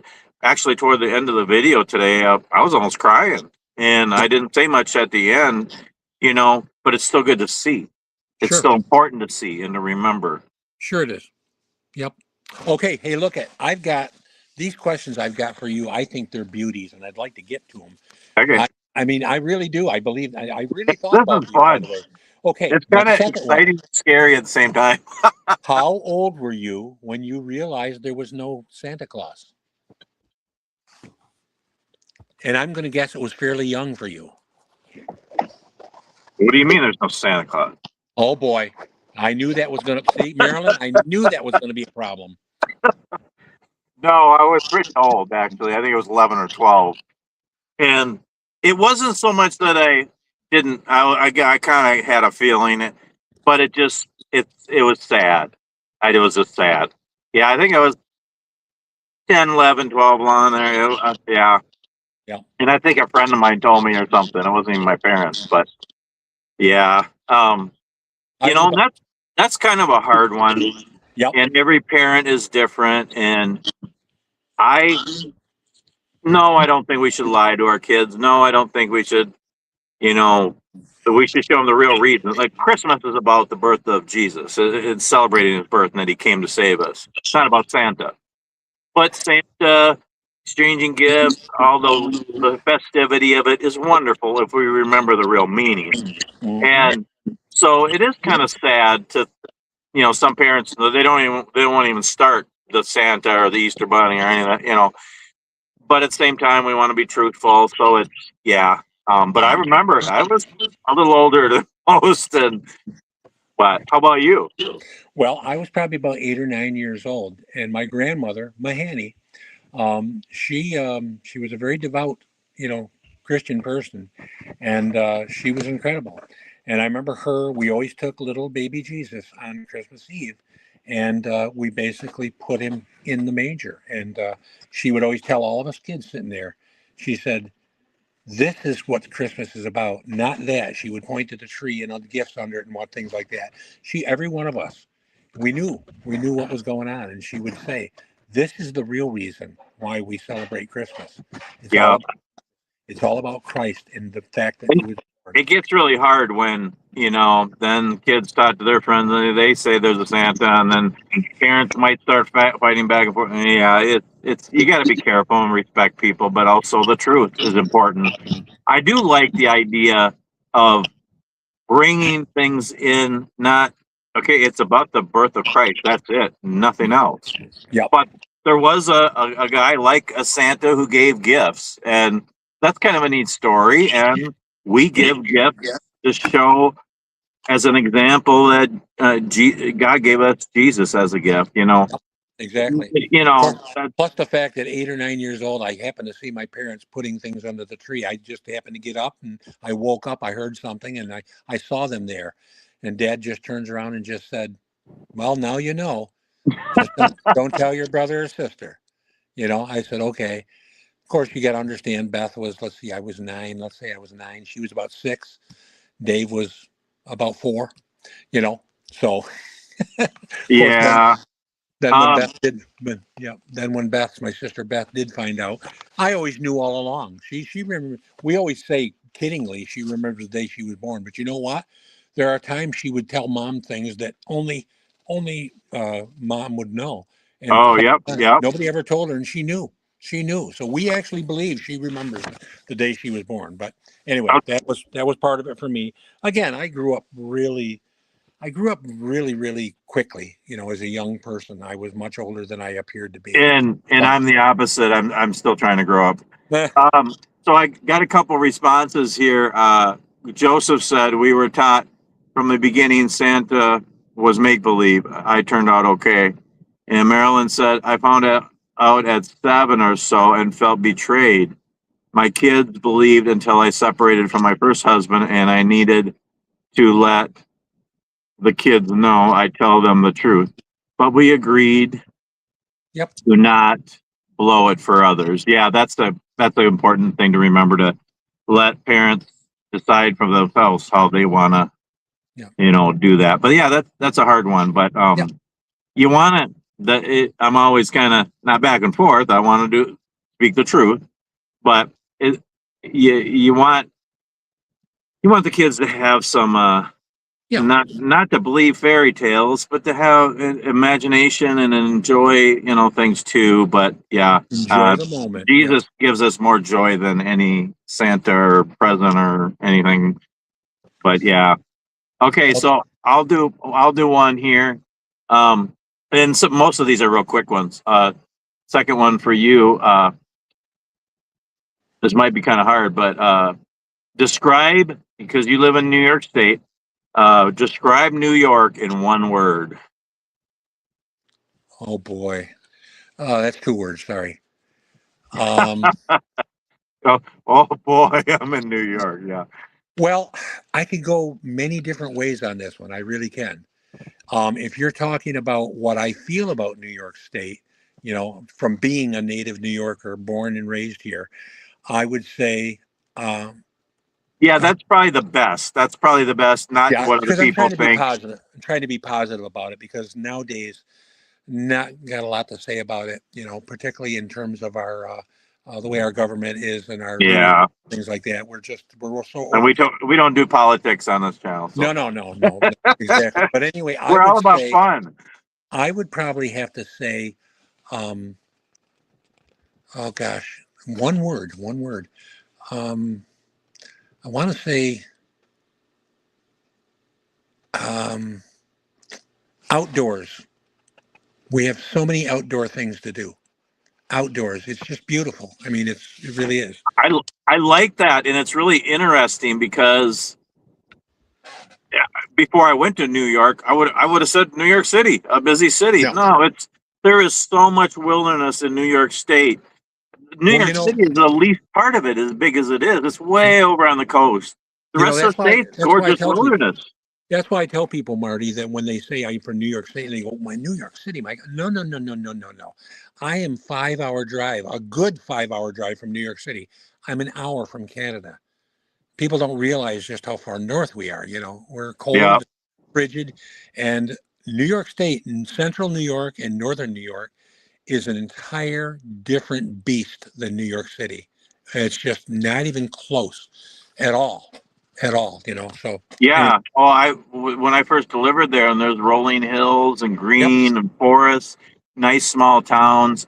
I will say that the one thing that really bugs me about Well, New York is the highway. It doesn't make any sense. And I think it's the only state that does this. I think every other state, whole mile east, markers. well, east to west, they start out with one on the, or no, west to east. They start with one, and they get higher going east, and then they start in Nope. the south and go to the north, and they get higher. Yeah, ours are opposite. And every mile marker means it's 1 mile from the border, or miles from the border, or 100 miles. Yours Nope. don't make any sense. Not at all. There's no rhyme or reason at all. There's Nothing. mile markers, but then there's exit numbers, and they don't line up. No. No, What? not at all. Not at all. No, you're right. You're right. It's true. Yeah, because we start down in New York, obviously it's one down there. And our last one is exit, 50. What is our last one? Just before you get into Canada, going the other way. See, we go to Canada different ways. We can go up through the north or we can go through the west, around Lake Ontario. It's 50 something, 50, 54, 55, Okay. something like that. Yeah. Joseph said, and Joseph's from Texas, he said one word, heaven. Yeah. I would say traffic, flat. There is some pretty parts of Texas, but yeah, I don't. It just takes me forever to get out of Texas. Texas would be hot for me. That's just a hot state. Very, very warm. First time I ever went to Texas, it was just humid and hot, and I love to visit it, but it's just it wouldn't be a place I could live. I keep my temperature, with me, my body, I couldn't adapt to that. I don't believe. When I've been there, it hasn't been terrible as long as I'm not down south. Now, Houston area, Oh, yeah, that's it's horrible. so hot down there, and it's always when my AC isn't working. Of The course. rest of the state ain't too bad. I mean, Yeah. it's not. It's a normal hot, but Yes. Yeah. My brother lived there for about 13 years, and I visited him a lot of times while I was down there. And of course, he had a job that he traveled a lot, and so okay. I went with him. So I saw a vast majority of Texas, and I would agree with you there. I've been over in the Panhandle. I've been way west. I've been north up on through Oklahoma. I've been south, all the way down Corpus Christi and Houston, and yeah, eastern Texas. Now I don't mind eastern Texas, Tyler, Dallas. That's still hot, but it's if I were going to live in Texas, it would have to be on the northeastern part of it. I couldn't do or west, but it's just that's Okay. not my cup of tea. I'm not the desert type. I couldn't do Arizona, and Yeah. that's not me. That's not my For me, for one word for Minnesota, it would be lakes. There's a lot of things I could say, but I would say lakes because, yeah, 10,000 lakes. So it's actually 11,842. And actually, that's what, 10 acres or more. So if you include them all, we got like 25,000 lakes and right. just Right. abundance of beautiful lakes. And yeah, you got to come to Minnesota. It's wonderful. Oh, I've been And there. I've been there several times. I know, but not I've just with never me. been. And we got I've to, never been there to spend a lot of time on the ground. You know what I mean? yeah. I'd fly in, drive around. The most I've driven is probably a couple hours from Minneapolis, St. Paul. We'll go to Menards. We'll have a campfire in the backyard. We'll have some woodworking. We'll drink coffee. We could take a road trip to the Black Hills, and yeah. So Yeah, I'd have to do that. Too close to that. All right, now this is an easy one for you. Very easy. It really is. What are the 3 best things about being a truck driver? Well, it's not that easy. I've talked about that a lot. There's a lot of pros and cons. That's The why I know it's easy for you, because you just talked about this. You and I talked about this just like a day or two ago. the 3 best. Well, Remember, you're not but what- punching a clock. That was yeah. remember that Well, conversation? so yeah. So I would say, yeah, I don't have somebody over my shoulder. I have a boss, but he's a wonderful boss, wonderful dispatchers. I know the job that they don't have to tell me what to do. I know when to start, when to stop, and yeah, I don't have somebody over my shoulder. I work by myself. You're not But I, micromanaging. yeah, I love that, and it's a feeling of accomplishment to take a Yep. load somewhere and complete it, and And the yeah. responsibility that you've got with that rig and load that you're hauling and the time frames. Well, and the funny thing is, when I first started, I thought I can't do this. This is huge, now I'm so, and I don't, and every day I pray, I ask God, please keep me safe, but even more than that, keep everyone safe around me, Right. and let everything go good and run good, and just all that. But I've gotten so used to it that okay, tomorrow I'm going to go load just north of here and go to Henderson, North Carolina. That's a no-brainer. I'll figure out when I'm going to start, when I'm going to stop, where I'm going to stop for breaks, that's a no-brainer. Yep. I'm already thinking what I want to do on the way. Right. I'm so comfortable in the job and it's hard work. Don't get me wrong, but I'm thinking, okay, is there a trail I can stop and go for a hike on the way?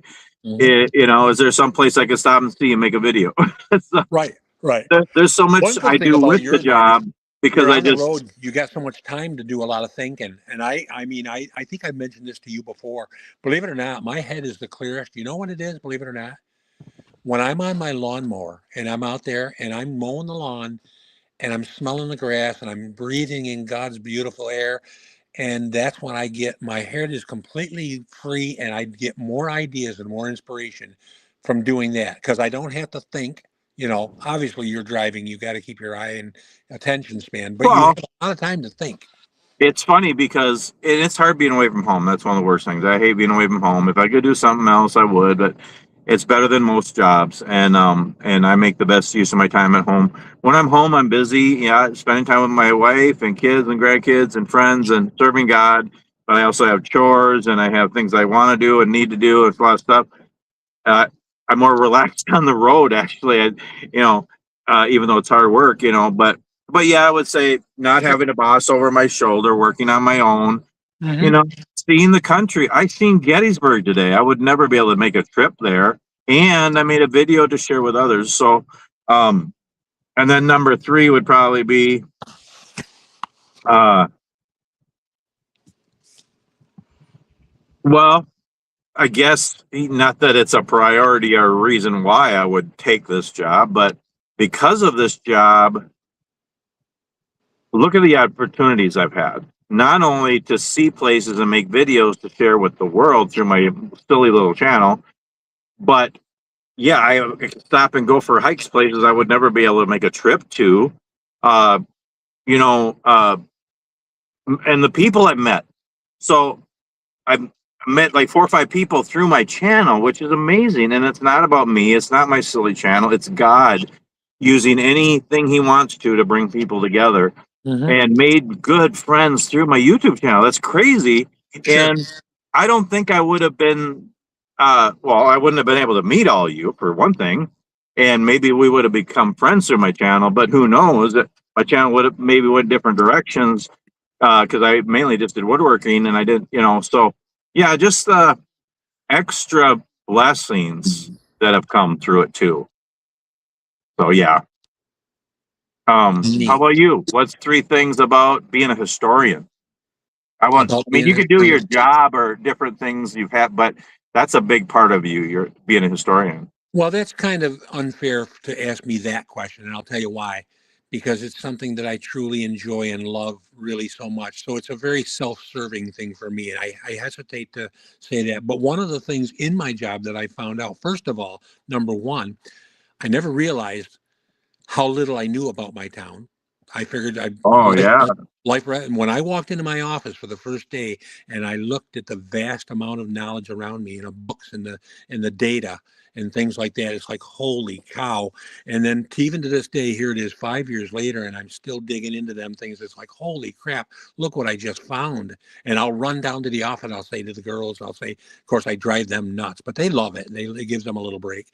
And they just said, oh, Bob, we love you. We just love you. They call me Bob up there, but they said, we just love you. It's like you break the day up and you're such a, you're such an inspiration. You just such a, that makes me feel good, but I don't know how true it is, but they said, you represent us and you do such a great job for our town. But anyway, I would say that. I would say I love the fact that people can call me. I make myself extremely convenient. People call, in fact, I get in a little bit of trouble sometimes because sometimes my boss will, well, actually not so much now, but I had a girl that used to work in the office. She retired and left, and she said, you're not supposed to be doing that. It's not your job, and you shouldn't be making copies. I said, well, I'm making copies so I don't let our original files go. I will never let Yeah. anything go out of this office, but I make copies for people, and I feel that that's my job to share. And I've had all kinds of comments about the fact that I'm so available and so, Well, and you're sharing. That's a huge thing for us to share our lives. I mean, love it. we can enjoy something, but it's a whole nother thing to share with others. Yep. That's a blessing to other people. And Yep. And I love going out and, like you said, I love being a teacher also. I did a teaching for a lot of years in the Barbershop Harmony Society. I love, love, love. In fact, I got to go out this coming Friday. I just realized I forgot all about it. I've got to go out and do a presentation on muck farming. It's my brand new one. I've never well, done. that's right. Yeah. Yeah, I've got this coming Friday. I've got to do that. Which And I that love would be a good one to, well, I got another question down the road here, but yeah. muck farming is pretty cool. Yeah, muck farming is pretty cool. But anyway, I learned again, here we go back to the self-serving part of it is the fact that I will pick topics to teach on because I'm interested in it. I don't know anything Yeah. about it. I learn from that, and that's why I love that so much. So anyway, now look at I just got two more obviously, and I don't know if we're going to get through them. This is my fourth and probably my favorite one of all question. And this is gonna I don't laugh at it, please. If you had $1 million, how would you use it? I didn't say spend it. How would you use it? Okay. That's actually a fun one. I've thought about that one a lot. Um, so I mean, and everybody can say this is what they do, and then if it actually happened, maybe it would be different. But um, I mean, I would. Okay, so I have $1 million. Okay, so probably take about 100,000, 150. Well, probably 200,000. Pay off all our debt. Pay off our house and all the debt. Probably about 200,000 or more. Give a good chunk to our church. Give some, not huge amounts, but give a gift to all our kids and grandkids. I mean, not to spoil them but yeah, give them each $10,000 anyway, something, to each of them. Donate to a few places that are kind of on our heart as far as ministry in this country and other countries. And yeah, I mean, I don't even own a vehicle right now. I mean, it'd be nice to have an old pickup again. I wouldn't want to be rich. I wouldn't. I mean, I guess it would maybe be wise to take 50,000 or 100,000 and invest it. Maybe, I don't know. Put some in savings. But yeah, just I wouldn't go to Vegas or something or buy a giant $1 million house. No, I just pay off our debt so we're debt free and give most of the rest of it away and live simply. Mhm. How about you? Pretty much the same thing. I would do probably the same thing. The first initial thing I would do would be to probably my family.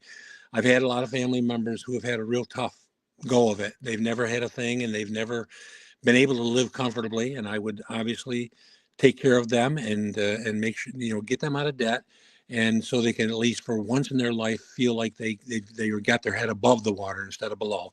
Yeah. Obviously, I would probably take 50% of it. It would go to the church, and we'd set up some type of foundation. I would do it with an investor, and so the thing would never go empty. It would never go dry. It would always be, because our church is very big, which I'm sure yours is too. We're very big. We do We're weekly. tiny.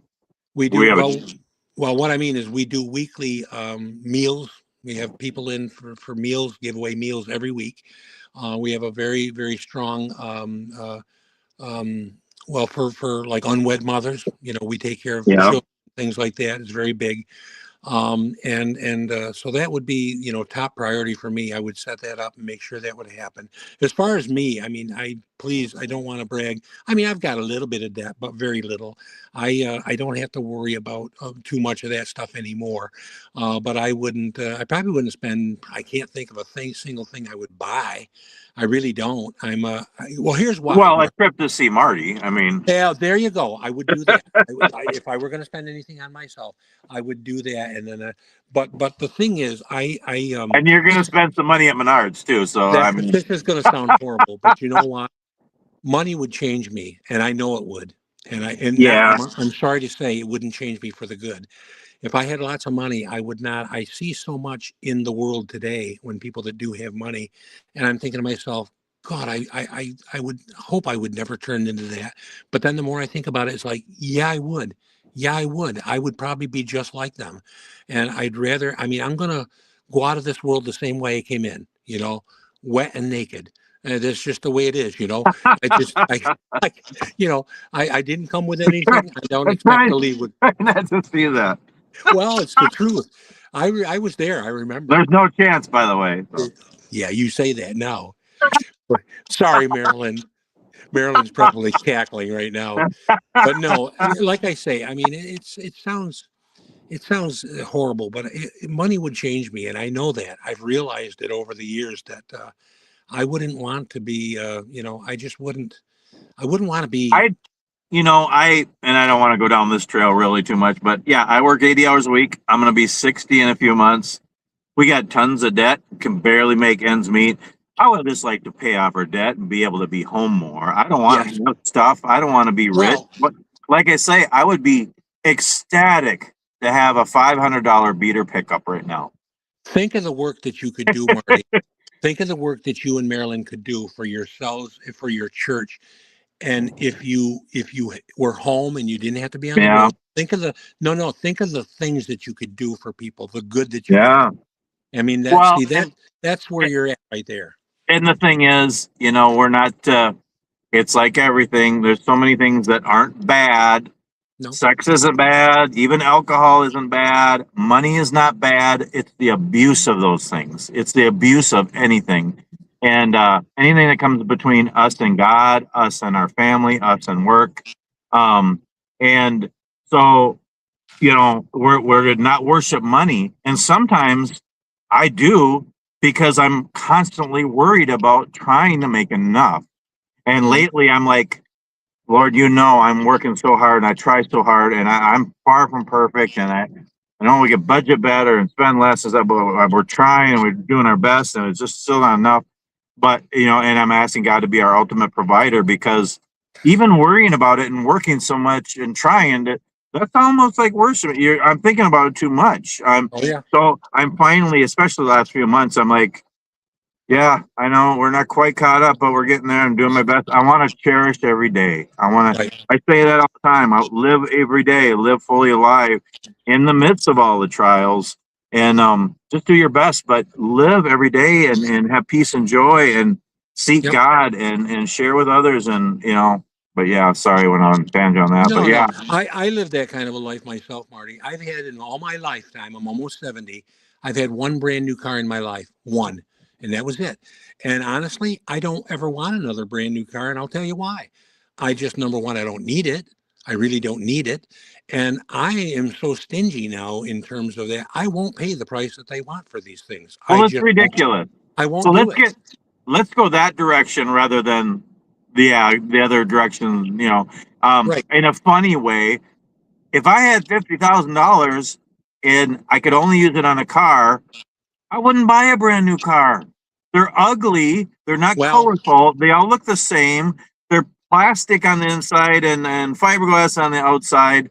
I would buy a 67 Shelby Mustang GT 500. If I had 50,000, by the way, if anybody wants to give me one, I'll take it. So, oh, yeah. super. I saw one the other day. It was white and blue with a blue trim stripe.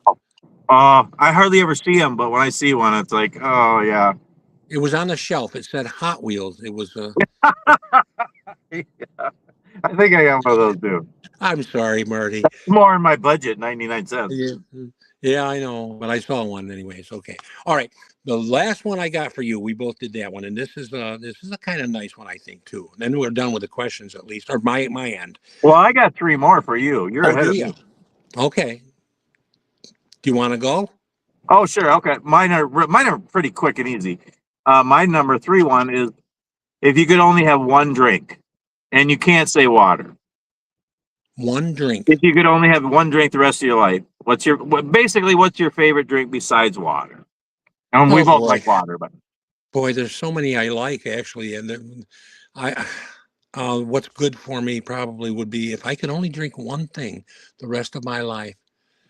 Gosh, well, I would have normally said root beer because I love root beer, but the this carbonation. is really good, by the way. This maple. I didn't ask you. Yeah, when I saw that, I was like, oh, I love root beer. It's Love root beer. maple root beer though. It's really good. Sorry. I would probably have to say coffee. I like coffee. I mean, I like coffee. I don't care for the ice stuff. I like just regular hot coffee, but I would miss coffee the most. In fact, when COVID hit, back and I got it in August, late July, August of 21, I couldn't taste coffee. That's how I first found out I had it. I was down at the diner with brother Dave, and I went to taste the coffee, and all of a sudden the taste went away right there on the spot. That's how I know.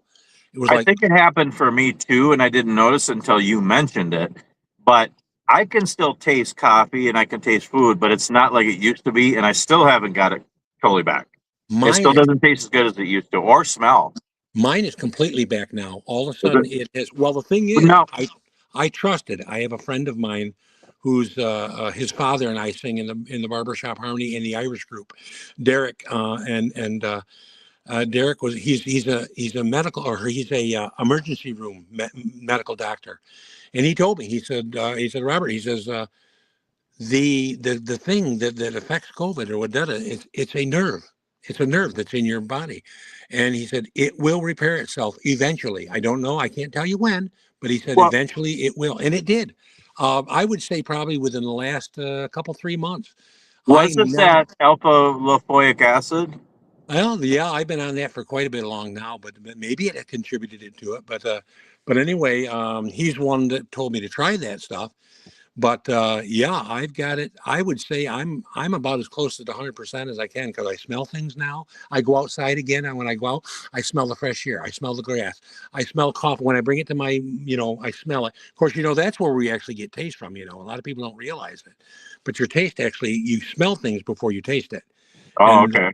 And then, of course, the back of your tongue is where you get the taste buds from.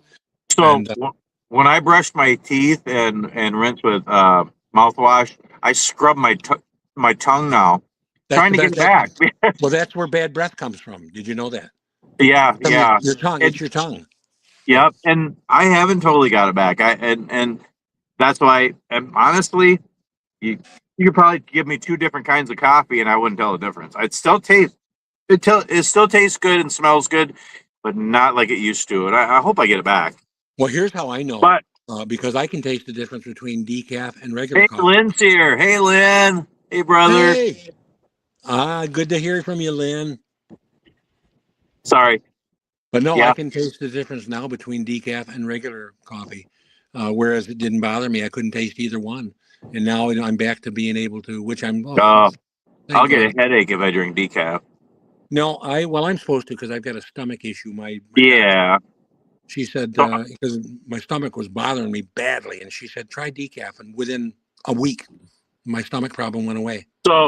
So what I learned for my stomach, yeah, sometimes if I have my second or third cup of coffee in the morning, or even drink water or something, Yeah. I get an upset stomach. All it takes is a sip of ginger ale. That's all it takes. I need a little carbonation and then I feel better. Um, but I would say for me, yeah, absolutely coffee. Absolutely. I love water. I drink a ton of water. I drink Yep. 8 to 10 bottles a day. Same here. Yep. Um, I drink a lot of water, but I love my coffee. I love my coffee. I would miss coffee the most probably. And I did miss it. That's probably why I'm saying it. So Lynn says hi. My wife says, I found out that she's misspelling, I think. Spinach systems are super high in alpha lipoic acid. Oh, is It's that much right? it's much stronger than the pill. Spinach I can't, honey, you want to spell that again? I don't know what she's saying exactly. Spinach stems. Okay. Oh, stems. Wow. I really like spinach. My wife would love that because she loves spinach. I don't detest it, but I'm not. It's not my favorite. There's only about 3 vegetables that I don't eat, and that's one. And beets I don't care for at all. And gee, that might be it. Since Uh, I started eating better, almost 2 years ago now, I love veggies. It's funny. And I love spinach and I like collard greens. And Marilyn made dandelion. It was out of dandelions the other day. And I was a little worried because I don't like things that taste like flowers, but it tastes like spinach. It was great. And really? so we're, How cool. she's really getting into that more natural things that are good for you Right. and medicinal herbs and stuff. Just Nice. got to be so careful because you got to be 100% sure of what it is and how to prepare it, because if it's the wrong thing, it can kill you. So, Well, I um, trust it more than the stuff you buy at the stores. Actually, Marty, you and I talked yeah, about it's it the other just day. like, I don't know, that one guy who went and lived in Alaska, and he had a herb book that talked about natural things you can eat, And and he got he into ate a bad one. It root. looked, and it was supposed to be a pea or something, and said it was a potato root, and it killed him. They looked exactly the same. Yeah. And so some are poisonous, just like Yeah. some mushrooms. So you got to be 100% sure. You can't just use Right. an app. Right. And but it would be nice to eat more natural things and Hmm. like that. If spinach roots do the same as lipoic acid, well, and whatever you take that for, I don't take it, but yeah, that's interesting to know. Yep. Exactly. Exactly. Yep. So I'll do number 4 because you're on your number 5, Right. and we'll try to be done in a little bit here. I know we're probably both getting Oh tired. gosh, we're almost 2 hours. I told you it wouldn't be a problem. Yeah, well, and we still got 15 other subjects to talk about. No, we don't have to. But the fourth one, I would say, because I kind of wanted to talk about woodworking and outdoors and other hobbies and health and exercise, but we don't have to. But I know we both have a few hobbies, and Marilyn and I have talked about that. We did a live stream once and figured out we both have like a dozen hobbies that we Mm. spend time on, which is fine. But if you could only have one hobby or one interest, what would you pick? Now it's one of 2: history or woodworking. Those are my 2 favorites. Okay. I mean, that's the most I get the most enjoyment out of both of those. And Okay. I think I have a pretty decent balance between the 2 of them. I'd like to do more woodworking, but that's only because, well, of course, the audience doesn't know, but I've been going through a lot of health issues, heart issues, and I haven't been excuse me. And anyways, I haven't been able to get in the shop as much as I'd like to. Voice is getting a little tired. Anyway, I haven't been down there nearly as much as I want to, but those would be the two top ones for me. Look at that guy. He's got a little helmet. He's got a little He's helmet. terrible. This is Chip. He's terrible. But Chip. yeah, he's a chip off the old block. And he's looking at me thinking, why did you carve me so terrible? No, the only reason I wanted to show you is because I love woodworking too. And I really enjoy scroll sign, but I'm not home to do that as much. Carving I can do But I anywhere with just a knife. but And I can do that right from my chair upstairs. I don't have to go downstairs, right? well, that's what I'm telling. And I know, I don't know if it was it might have been Chris or Frankie, somebody I was talking to about that. You can sit in a chair and do it because there's no dust. That's for a friend of mine. Yes. Love you, Frankie. Oh yes, Love you, we love brother. him, and that's still can't believe. It's all right. He's But still here. He's still here with us. yes, yes. We know where he's at. The uh, so you can sit in a chair, even if you have a piece of leather on your lap or a little Sure. bucket. There's no dust. It's just little chips, and it's all you need is a little knife. And I don't know. I've been spoon carving for 6 years, and now I'm trying to get into carving little guys, and I'm not very good at it. But I did a little Dala horse the other day. I saw that. Yep. It's a like a Swedish thing. I did a little carrot. Super simple, and I got a lot to learn, but I want to learn and get better because you can do it anywhere. And I encourage you to. And maybe you won't like it. I don't know. I can't use a bucket though. I can't use a bucket. My wife would put it on my head. She would. She would. But you know, like I said earlier, you do kind of have a radio voice. So I mean, you know. No, I got a face for radio. Yeah. No, I'm kidding. But just No, you're not. I am. You look a lot better than me. I mean, okay, anybody that's still with us, who looks better right now? I'm waiting for Go somebody ahead, to say, folks. Go ahead. I can take yeah, it. it's going to be neither. No, but you can do it anywhere. It doesn't make much of a mess. I got shavings on my floor in the truck here because I do it in the seat here, and I just sweep it out. And it's just fun. You can whittle little guys, animals, spoons, and I don't know. I love it, and it's cheap, and it's easy, and it's fun, and it's creative, and it's quiet. And you can do And it. anyway, yeah, Cool. I would Cool. say it's a hard one for me because, okay, what are my main hobbies? Woodworking, and within woodworking, scroll sign, carving, other kinds of woodworking. But then I got making YouTube videos. I got music, playing my mandolin. You know, I hiking, backpacking, DIY. I got too many hobbies, and I have a video opportunity coming up, Marty. I committed to for making. you, Yeah, I committed to making a cutting board. I'm going to make a cheese and wine basket for our church festival. So okay.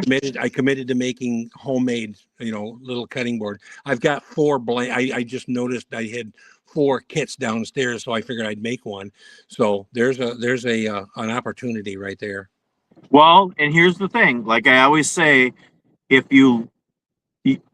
first of all, like I've said, you have a gift to teach and to make videos and share your life. And but all the technology part of making a video is sometimes hard. So don't make it simple. Don't worry about you editing it at all. Just do a raw video and do it. So you can do like me. Yeah, you could say, "Oh, I don't want to show all the steps of making this cutting board." Just make it and just show the cutting board and talk about how you made it. That's what I do a lot. It makes a shorter video. It's not showing all the steps, but there's a million people who do videos showing how to make a cutting board. Just show the nice cutting board you made and how you made it, and maybe some tips and thoughts. And Right. Well, brother do Dave it and I simple. we're gonna make a trip out to Cleveland, New York. It's about a 35, 40-minute drive one way for me. A young fella I buy my hardwood from, and I'm out of dark hardwood. I need some dark hardwood. I don't have any, so I just need a little bit. I don't have much. Now I might buy a board down to maybe I'll buy a board somewhere, but it's hard to find decent lumber nowadays. So But, here, okay, I got a couple of thoughts here before we go to the next one real quick. Lynn said another flat carver, David Pico, besides the 2 I mentioned the other day. Yeah, there's a bunch of them out there, and I'm probably gonna probably not tonight, but tomorrow morning before I start driving, I'm gonna do a carving video, and it's gonna be a lot different than I've ever done. But then Lynn said my biggest hobby is my music. Yes, absolutely. You have an amazing gift to sing and play. And then my honey said, but narrow it down to 1. Oh yeah, I didn't. I would have to say, okay, so first of all, my values, and I talked about that the other day. I said my values are God, family, helping people, work, and hobbies, in that order.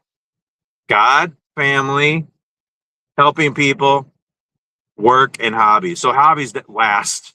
And Okay. I don't always live like that, but that's that's my heart.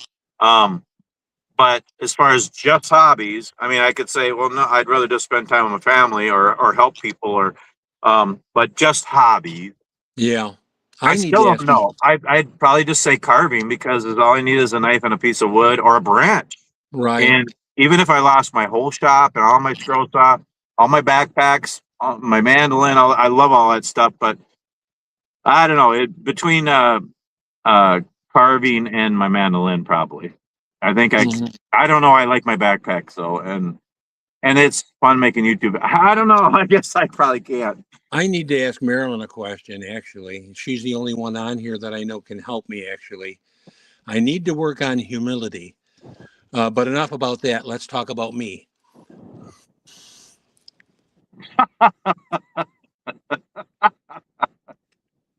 I like that. Okay, two more I heard thoughts. that on the radio the other day. I love that. That's great. Oh, So gee. I have two more thoughts. We keep going on to all these different trails, but okay.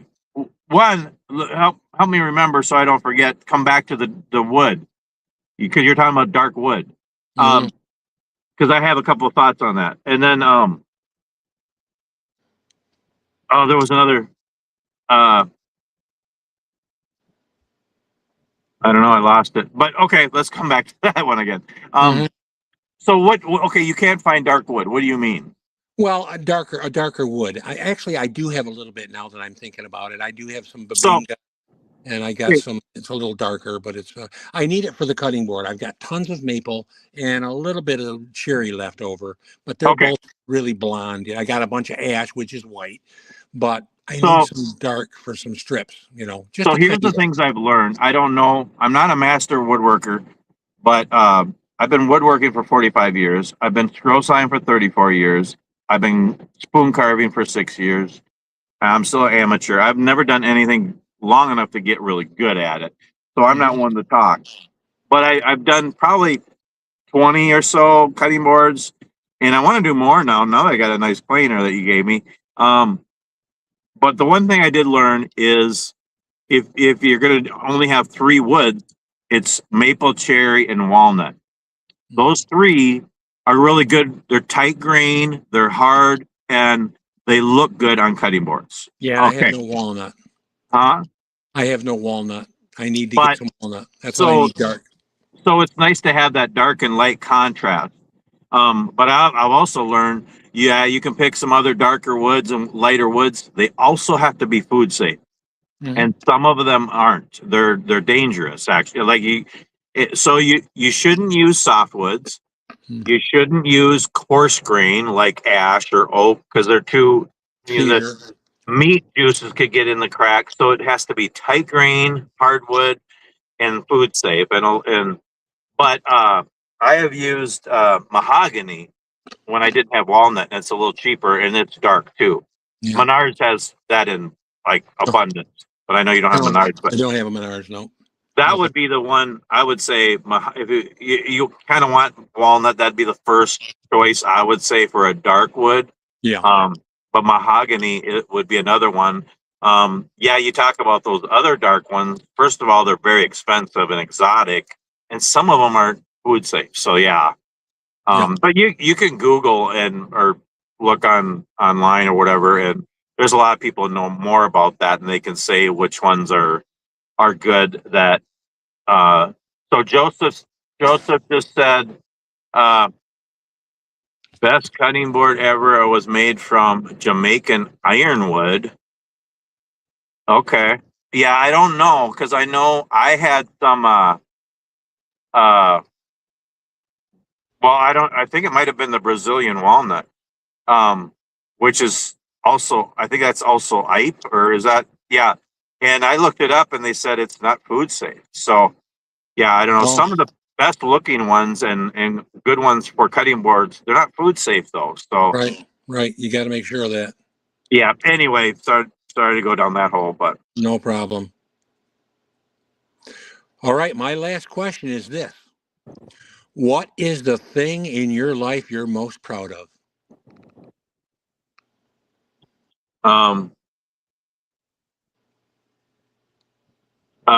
Well, I try not to be prideful, but I try to be humble, and yeah, I'm so afraid of being prideful that I don't even like to remotely, like, even just doing things for people or ministry. I don't like to talk about that.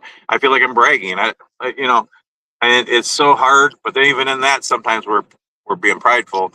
Um, I don't know if there's anything really, because any good that I've done, any good in my life, any good in me is God. It's not me. That's the whole point. I can't be good enough. That's why I need Jesus. It's not about being good and doing all the right things. And even, and I've learned this recently, uh, even accepting Jesus, it's not really something we're doing. He's pulling us to him. He did the work. He saved us. We just need to acknowledge it and accept it and live for him. And he already Pretty did. simple. It's really So pretty simple, isn't it? yeah, so I don't think, I mean, I could say, I've tried to be, a good husband, father, and provider, and I like to help people and care about people, but I fail every day. And if I do anything good anytime, it's God, it's not me. Um, yeah. Mhm. How Sure. about you? Well, probably the thing myself, and I do work at it. I do. And it's because of God working through me. And that is just my willingness to be a help to people, to with no strings attached. Just And you want are. do You got things such a big heart. do things without being asked, do things without reservation, regretting it afterwards, and any of that stuff, just doing it. And that's just so when people say, well, he's such a nice person, and I, well, what do you mean by that? And that's usually what comes out. He'll do anything for you, with the old typical cliche, he'll give you the shirt off his back. Well, I've actually done that before. I've given. I don't want to see that again. No, Oh, no, it's a lot better now, though, Marty. It's a lot better. no, you've lost so much weight. You're taking such good care of yourself. So, real quick, Joseph said, "You better say your marriage, Marty." I adore my wife. I love her so very much. We're so blessed. But again, that's God, not me. It's her.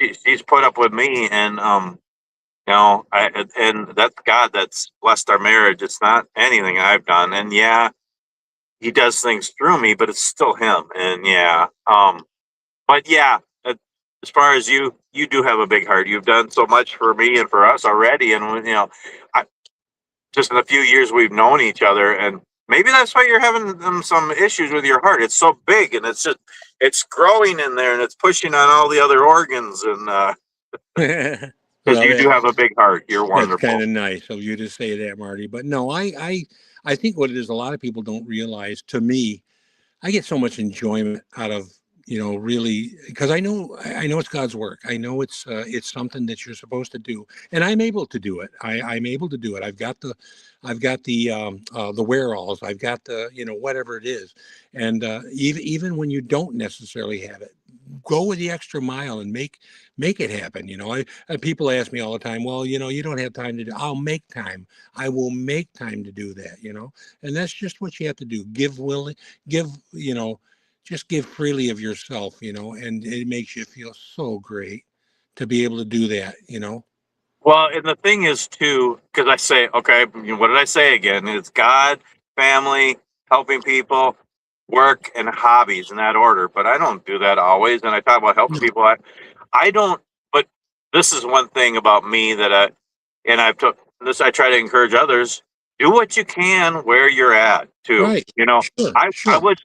wish I could be home and help with the youth group in our church. I wish I could be home, be on the worship team, help with the Mhm. computer. There's so many things I'd like to help. The men's ministry, but Right. I'm not there to do it. But I can try to help people smile and encourage and inspire through my videos while I'm working on the road. I'm providing food by delivering truckloads of food, and I'm making a living, so wherever you're at, try to do the best you can. Yeah, I'm not really helping and serving God the way I want to right now, but I'm doing what I can where I'm at, and I think that's a big thing to remember too. Yep. But Yep. I talked about that humility thing just a minute ago, Marty. But you know what? I just did something wonderful for my wife today. I got it done today. I actually did. And I'm so proud of myself. I actually put a new toilet seat on for her, and she's loving it. It's the truth. I really did. I can show you the old one if you'd like, but no, yeah. Probably so I don't know if I want to go down this rabbit hole or toilet bowl hole, it is the but truth, though. I really did do it. I that's wonderful. I shouldn't do this. I shouldn't bring this up, but is your wife a flopper? I don't know what you mean. I mean, Oh, you mean like, some people sit down really slowly in a chair or on the yeah, toilet, I'm or afraid some she people is. just go down, I'm and afraid she that's why is. some toilet seats don't last. I'm afraid she is. Yep. Mine's a Yep. flopper too, but yeah, No, she just, but in a good well, way. I mean, I don't. it's a physical thing. No, seriously, it's a physical Oh, thing. Her knees yeah. are, And, so, I know, yeah, it's not. It's hard to kind of hover and go down slowly. I mean, it's not, and I don't mean that in a bad way. It's one of no, those things no. that we talk about, just laugh about. It's a Um, physical attribute that you gotta go with. yeah, Lynn said that is a truth. He has been the way for all of us. Yes, Robert is just amazing, wonderful. Marilyn says, Robert, I read today about how Jesus was compelled to good works, and when we have him in our heart, we are compelled to help. Yes. That's And good. then she said, that's something to be proud of, Marty. You do your best. You do, Marty. And you help people smile. I'm a flopper. My knees give out. Yeah, and I don't mean that in a bad way. Same thing. Yep, I understand. We are at the point of our marriage where even differences and little petty things or pet peeves, we laugh about. You gotta laugh And about. you know, um, the last Laughter is question. one of his. Laughter is one of his things too. Oh What? yeah. Oh, laughter. Laughter is one of God's things. Oh yeah, it's so Oh, important. that's It's good medicine. It's in there a few times. And absolutely. It's not just a catchy phrase. yeah, You gotta laugh about yourself, and you gotta well, laugh. and some people have said on my channel in the comments, they've said, "Oh, how can you make these goofy, silly videos with all the horrible things happening in the world?" Yeah. Well, there's always things happen in the world in our personal lives, in our families, in our home, in our communities, in our church, in our town, in our state, in our country, in the world. Uh, I don't. I'm not burying my head in the sand. I pray about all those things Mm-hmm. every day, but I'm just doing what I can do in my circle of influence where I'm at, and I Right. just try to enjoy every day in the midst of the trials and help others to do the same. And Mm-hmm. um, not so I know about all the hard things and I feel bad about them. I mean, seeing all the things in the museum today and all the, well, racism and stuff that's still going on in the world. And Yep. I feel bad about those things, but I pray about them all, do what I can, but enjoy every day. And uh, yeah, I think it's important too for each of us to do what we can to make it a better world without getting so political or getting so far into causes and all the different, just daily with one person at a time, let Yep. God flow through us too. Absolutely. Absolutely. Yep. My last question was, you're not going to like it. Does What's it going have to be something your, to do with poop? no, but I do have a poop video on the horizon that the whole video is going to be talking about poop. Oh Um, boy. I'm going to go there. Poop alert. Poop alert. Oh, I have a whole list of all. It's gonna be, yeah. Anyway, pictures and everything. But no. But Oh, hardly wait. when are you doing a video on your new channel? On the history one, That you started the channel like 6 months ago. when would you like it? As soon as we're done with this live stream. No, as soon as I'm No, done, as soon as we're no, done here, I'm gonna hit the hay. yeah, no. Um, Don't don't I'll tell do you it for what. You don't do give it for me. But I mean, you did your shop tour on the other channel. by the way, everybody, check out he has 2 channels, Bob's World, and then is it What's Up in Volney? The way it was. The way it was in Volney. Check those out. He's wonderful. I know you're busy and you don't have to, but again, just do 5-minute videos or 1-minute videos. I think you'll be surprised it'll bless people. And Mhm. but I think even just an intro video, because you had the channel, Yeah, that's the thing I need to start a with. 1 minute or See, 5 minutes, and just say Marty, what, just say what. yeah, I'm sorry, but I've got a gist. If you give me a title or whatever, a thing, I can do history, as you guys all saw today. I can go down a hole and I can talk for hours on history, but it's that introduction one that I'm struggling with, and I know I got to have that first. I Well, got. so I'm real seriously, 1 minute or 5 minutes. I just say, hi everybody, I'm Robert, and this is my new channel. And on this channel, I'm gonna talk everything history, and it can be that simple. You're done. That's it. Or you could say, well, here's some of the categories. Here's some of the subjects and topics, and just a few minutes. It doesn't have to be edited. It doesn't have to be fancy. You can do it in portrait form. Sure. And don't do it for me, just it for you. But I think God can really use you through that. And I know you're busy and doing, but I would say that for everybody on here, and everybody I know really has something to offer. And I mean, if I can do it, anybody can do it. And you never know who it's going to bless. And that's what's exciting about it. But it's getting dark behind you, Marty. I know. Yeah. The sun's going down. For me to answer that question, I might actually do another video before I go to bed tonight. You're amazing. You're amazing. But again, I put a lot of work into them, but not that much. It took me, an hour and a half to do the video today about the Gettysburg Museum. About an hour and a half. Took me about 15 minutes to edit the whole video. Yep. And I think it's hilarious when people say they have to have all this equipment and they spend hours editing videos. No way. It doesn't take that long. I mean, I clip out stuff. I add music, I add text, I add titles, and it doesn't take me that long. Anyway, but within a couple hours I did, and that was a longer video. Right. Sometimes I make a video in 5 minutes. It takes 30 seconds to edit it. And I'm a very safe driver. I'm a careful driver, but I have made videos while driving, edit them, and upload them while I'm driving down the road. Right. So, it doesn't take much. And sometimes I spend more time on them, but no, I probably won't do one tonight, but I might do one in the morning of carving. And I'll tell you right now what I want to do. Just a little sneak peek. Usually when I do a video, I like to do it like this. If I'm showing something, okay, I'm going to carve this piece of wood. I want to do it like this with the camera on me. If I'm doing like a shop tour, then I turn the camera around and show the shop. But if I'm showing something like a backpack or something like that, I'll have the camera on me so I can show it.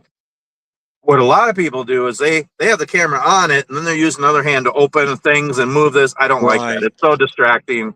But one thing that a lot of woodworkers and carvers are doing, and I know you've seen this with Doug Linker and others, they have the camera on the table while they're carving. And I'm going to try to do that. I'm going to have the camera above me and I'm going to whittle a carrot just like this. This isn't very good. I'm just learning. Not to demonstrate, not to teach, not to do a tutorial like Doug Linker and a lot of people do. Right. I'm going to do it just to have fun carving, and I'm going to talk while I'm doing it. Right. How cool. And here's the thing. It's going to be different for me, and it's going to be a challenge for me. Can I sit and whittle a carrot and talk? Because I have a clipboard here of everything I want to talk about. Yeah. So I'm going to glance at so basically I'm going to give some tips for wood carvers from a beginner. Right. And I'm going to carve it so it'll be interesting, different. I'm going to try to do that in the morning before I start driving. Right. But, yeah. Anyway, well, look, Marty, I'm going to have to get going. I'm literally running out of voice here. I'm getting. Yeah, you are. Okay. And what are we at here? Almost 2.5 hours. So yeah, Yeah. I'm just we've running done out of good. steam. The voice is running out of steam, you know. Yeah. But thank you so much for inviting me on here. I hope everybody had a great time. I think it's been fun. I hope. What does everybody else think? If you like this, please uh, give it a thumbs up and subscribe. Please go check out Robert's channel. Thank you for everybody who's been here. I'm going to read the final quote real quick before you go, Robert. Okay. And this goes with the scripture. And I know I've said it before, but it's fitting. You know, we're talking about Gettysburg and everything that happened. This is a quote by Edmund Burke, and I've said it many times on my channel. The only thing necessary for the triumph of evil is for good men to do nothing. Mm. You know, war isn't good. Fighting, killing isn't good. But sometimes we need to do that to stop evil, and that's even in God's word. You know, Right. we got to stand up for other people, and we need to help. And yes, we need to love our enemies. Yes, we have to turn the other cheek and all that stuff. And you know, but yeah, we need to do our best to stop evil and you know, Agreed. God to Agreed. lead us how to do that. And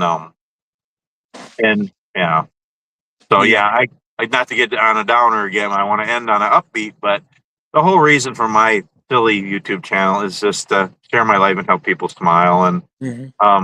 you know, if we can all do that, share our lives and just help others. Yeah, I think that might help a lot of things. Yep. Yep. Hey, Marty, I forget. What did you say your favorite Bible verse is? I know it's Ephesians something. 5, was it? 5:14 or 5? I can't remember. That's a hard one. I have a lot of Oh, favorites. I know. Yeah. I mean, I have one right on the dash here, and Marilyn gave me this, and it's the Psalm 27:1. The Lord is my light and my salvation. Whom shall I fear? That's one of my favorites, and I Okay. also have the patch on my backpack. And Frankie also made me a leather notebook with it on there. But Yeah. I mean, I love Philippians 4:13, Proverbs 3:5 and 6. Um, uh, you know, uh, John 14:6. I have a lot of favorites. um, but Ephesians 3:20 and 21. Yeah. That's right up there in my top five. That's what I thought. I knew it was Ephesians. Yeah. See if I can remember it without looking it up. Now to him who is able to do immeasurably more than all we can ask or imagine, according to his power that is at work within us, to him be the glory in the church and through Jesus Christ forever and ever. Amen. I believe that's it. Nice. Something like that. I like that. Yeah, I like that. How All about right, you? Marty. Well, look at I have so many of them. I love the book. I love the book of James a lot. I really Yeah. like James. James is one of my favorites. But you know, to pinpoint one, that's my problem. I have so many, and when I'm looking at, that's why I keep a lot of reference Bibles around here because I like to refer to, and I'll look up like say a word love or whatever. I know pretty much what book it's in, but I can't remember exactly. So I have a whole bunch of reference Bibles that I use for that reason, you know. And that's the problem. When you get old, you really do have a lot. And another thing, unfortunately, and I'm not using an excuse, it's the God's honest truth. I forget a lot, and they run together a lot now. It's just Yeah. I Me mean, every too. time, Yep. and I know we've talked about this, but Dad, you know, as you know, my dad had Alzheimer's, literally. I mean, and every time I start forgetting, it's like, oh no, here it comes, you know. But Yeah, anyway, that's the worst. I Oh, can't yeah. worry about that, but you know, whatever it is. But anyways, Marty, look, I got to get going because, like I Okay, said, me too. literally, I'm losing it real quick, and I'll talk to you tomorrow, okay? Okay, sounds great. You have a good You, night. Thanks so you, much. This was fun. you as well, and have a safe trip tomorrow going back up. I know you only have a few miles to go to pick up, but then you got to go back to where? Are you going back home? No, it's going to Henderson, North Oh, that's right, Carolina, North which is Carolina. only like 6 hours, and I don't deliver till Tuesday, so I can take my time doing that too. So we'll see what happens Well, between. Yeah, you're going to be probably stuck in the area, though. Or are you going to drive down there and just kind of wait down you know, there? I'm gonna. Yeah, so tomorrow's Sunday. I'm gonna load tomorrow at the latest afternoon, and I don't deliver till Tuesday morning, so I got a Okay. lot of time. But I'll probably go all the way tomorrow, or I'll get at least down get where to a rest area and maybe go for a hike or something. I really get need down one. where the temperature's better. In fact, I see a thing just come on here, forecast for Fulton. It's going to be warming over the next 3 days. Right now, it's pretty cool and rainy, but anyways, it's going to be nicer. I hope I at least see some sunshine tomorrow. So, Yep. yeah. Yep. Hey, Okay. another shout out to Marilyn. Thank you so much, Marilyn, darling, for sharing your husband with us. He's a super great guy, but I'm not telling you that. You know that already. And I don't say very many serious things, but I totally mean that one. You're a sweetheart, and I can't wait to meet you someday. So, anyways, take care. Thanks, Robert. Thanks so much. We'll talk to you soon. You bet. See you later, all. You can click off. I'm going to talk for another few seconds. Bye. Robert, get out of here. You got to click end or something there, Robert. He's like stalled. Anyway, the do-rag's coming off. I don't know if you noticed, but it's a flag because I'm in Gettysburg. So yeah, that was my do-rag for the day. So when the do-rag comes off, that means I'm getting to the end of my live stream. So yeah, 2.5 hours. Boy, yeah. Anyway, thanks so much everybody for being on. This has been fun, and yeah, some good laughs and good history too, and different things. So I'll try to do. Oh, now he's gone. Okay, I'm gonna try to do live streams every Saturday. Yeah. If you have any ideas for topics, shoot them at me. Yeah, at least try to do one a month. And I forgot to ask Robert, but we were talking. I think it'd be fun to have him on like once a month because we get into some good conversations and have a lot of fun. Go down a lot of rabbit holes. Oh my goodness, how many rabbit holes did we go down today? Anyway, thanks everybody, and I'm gonna end this live stream for now. Please give it a thumbs up if you liked it. Subscribe to my silly channel. Watch all my other videos. Been wonderful having you all on. I just pray you're all doing well, and we'll see you on the next video.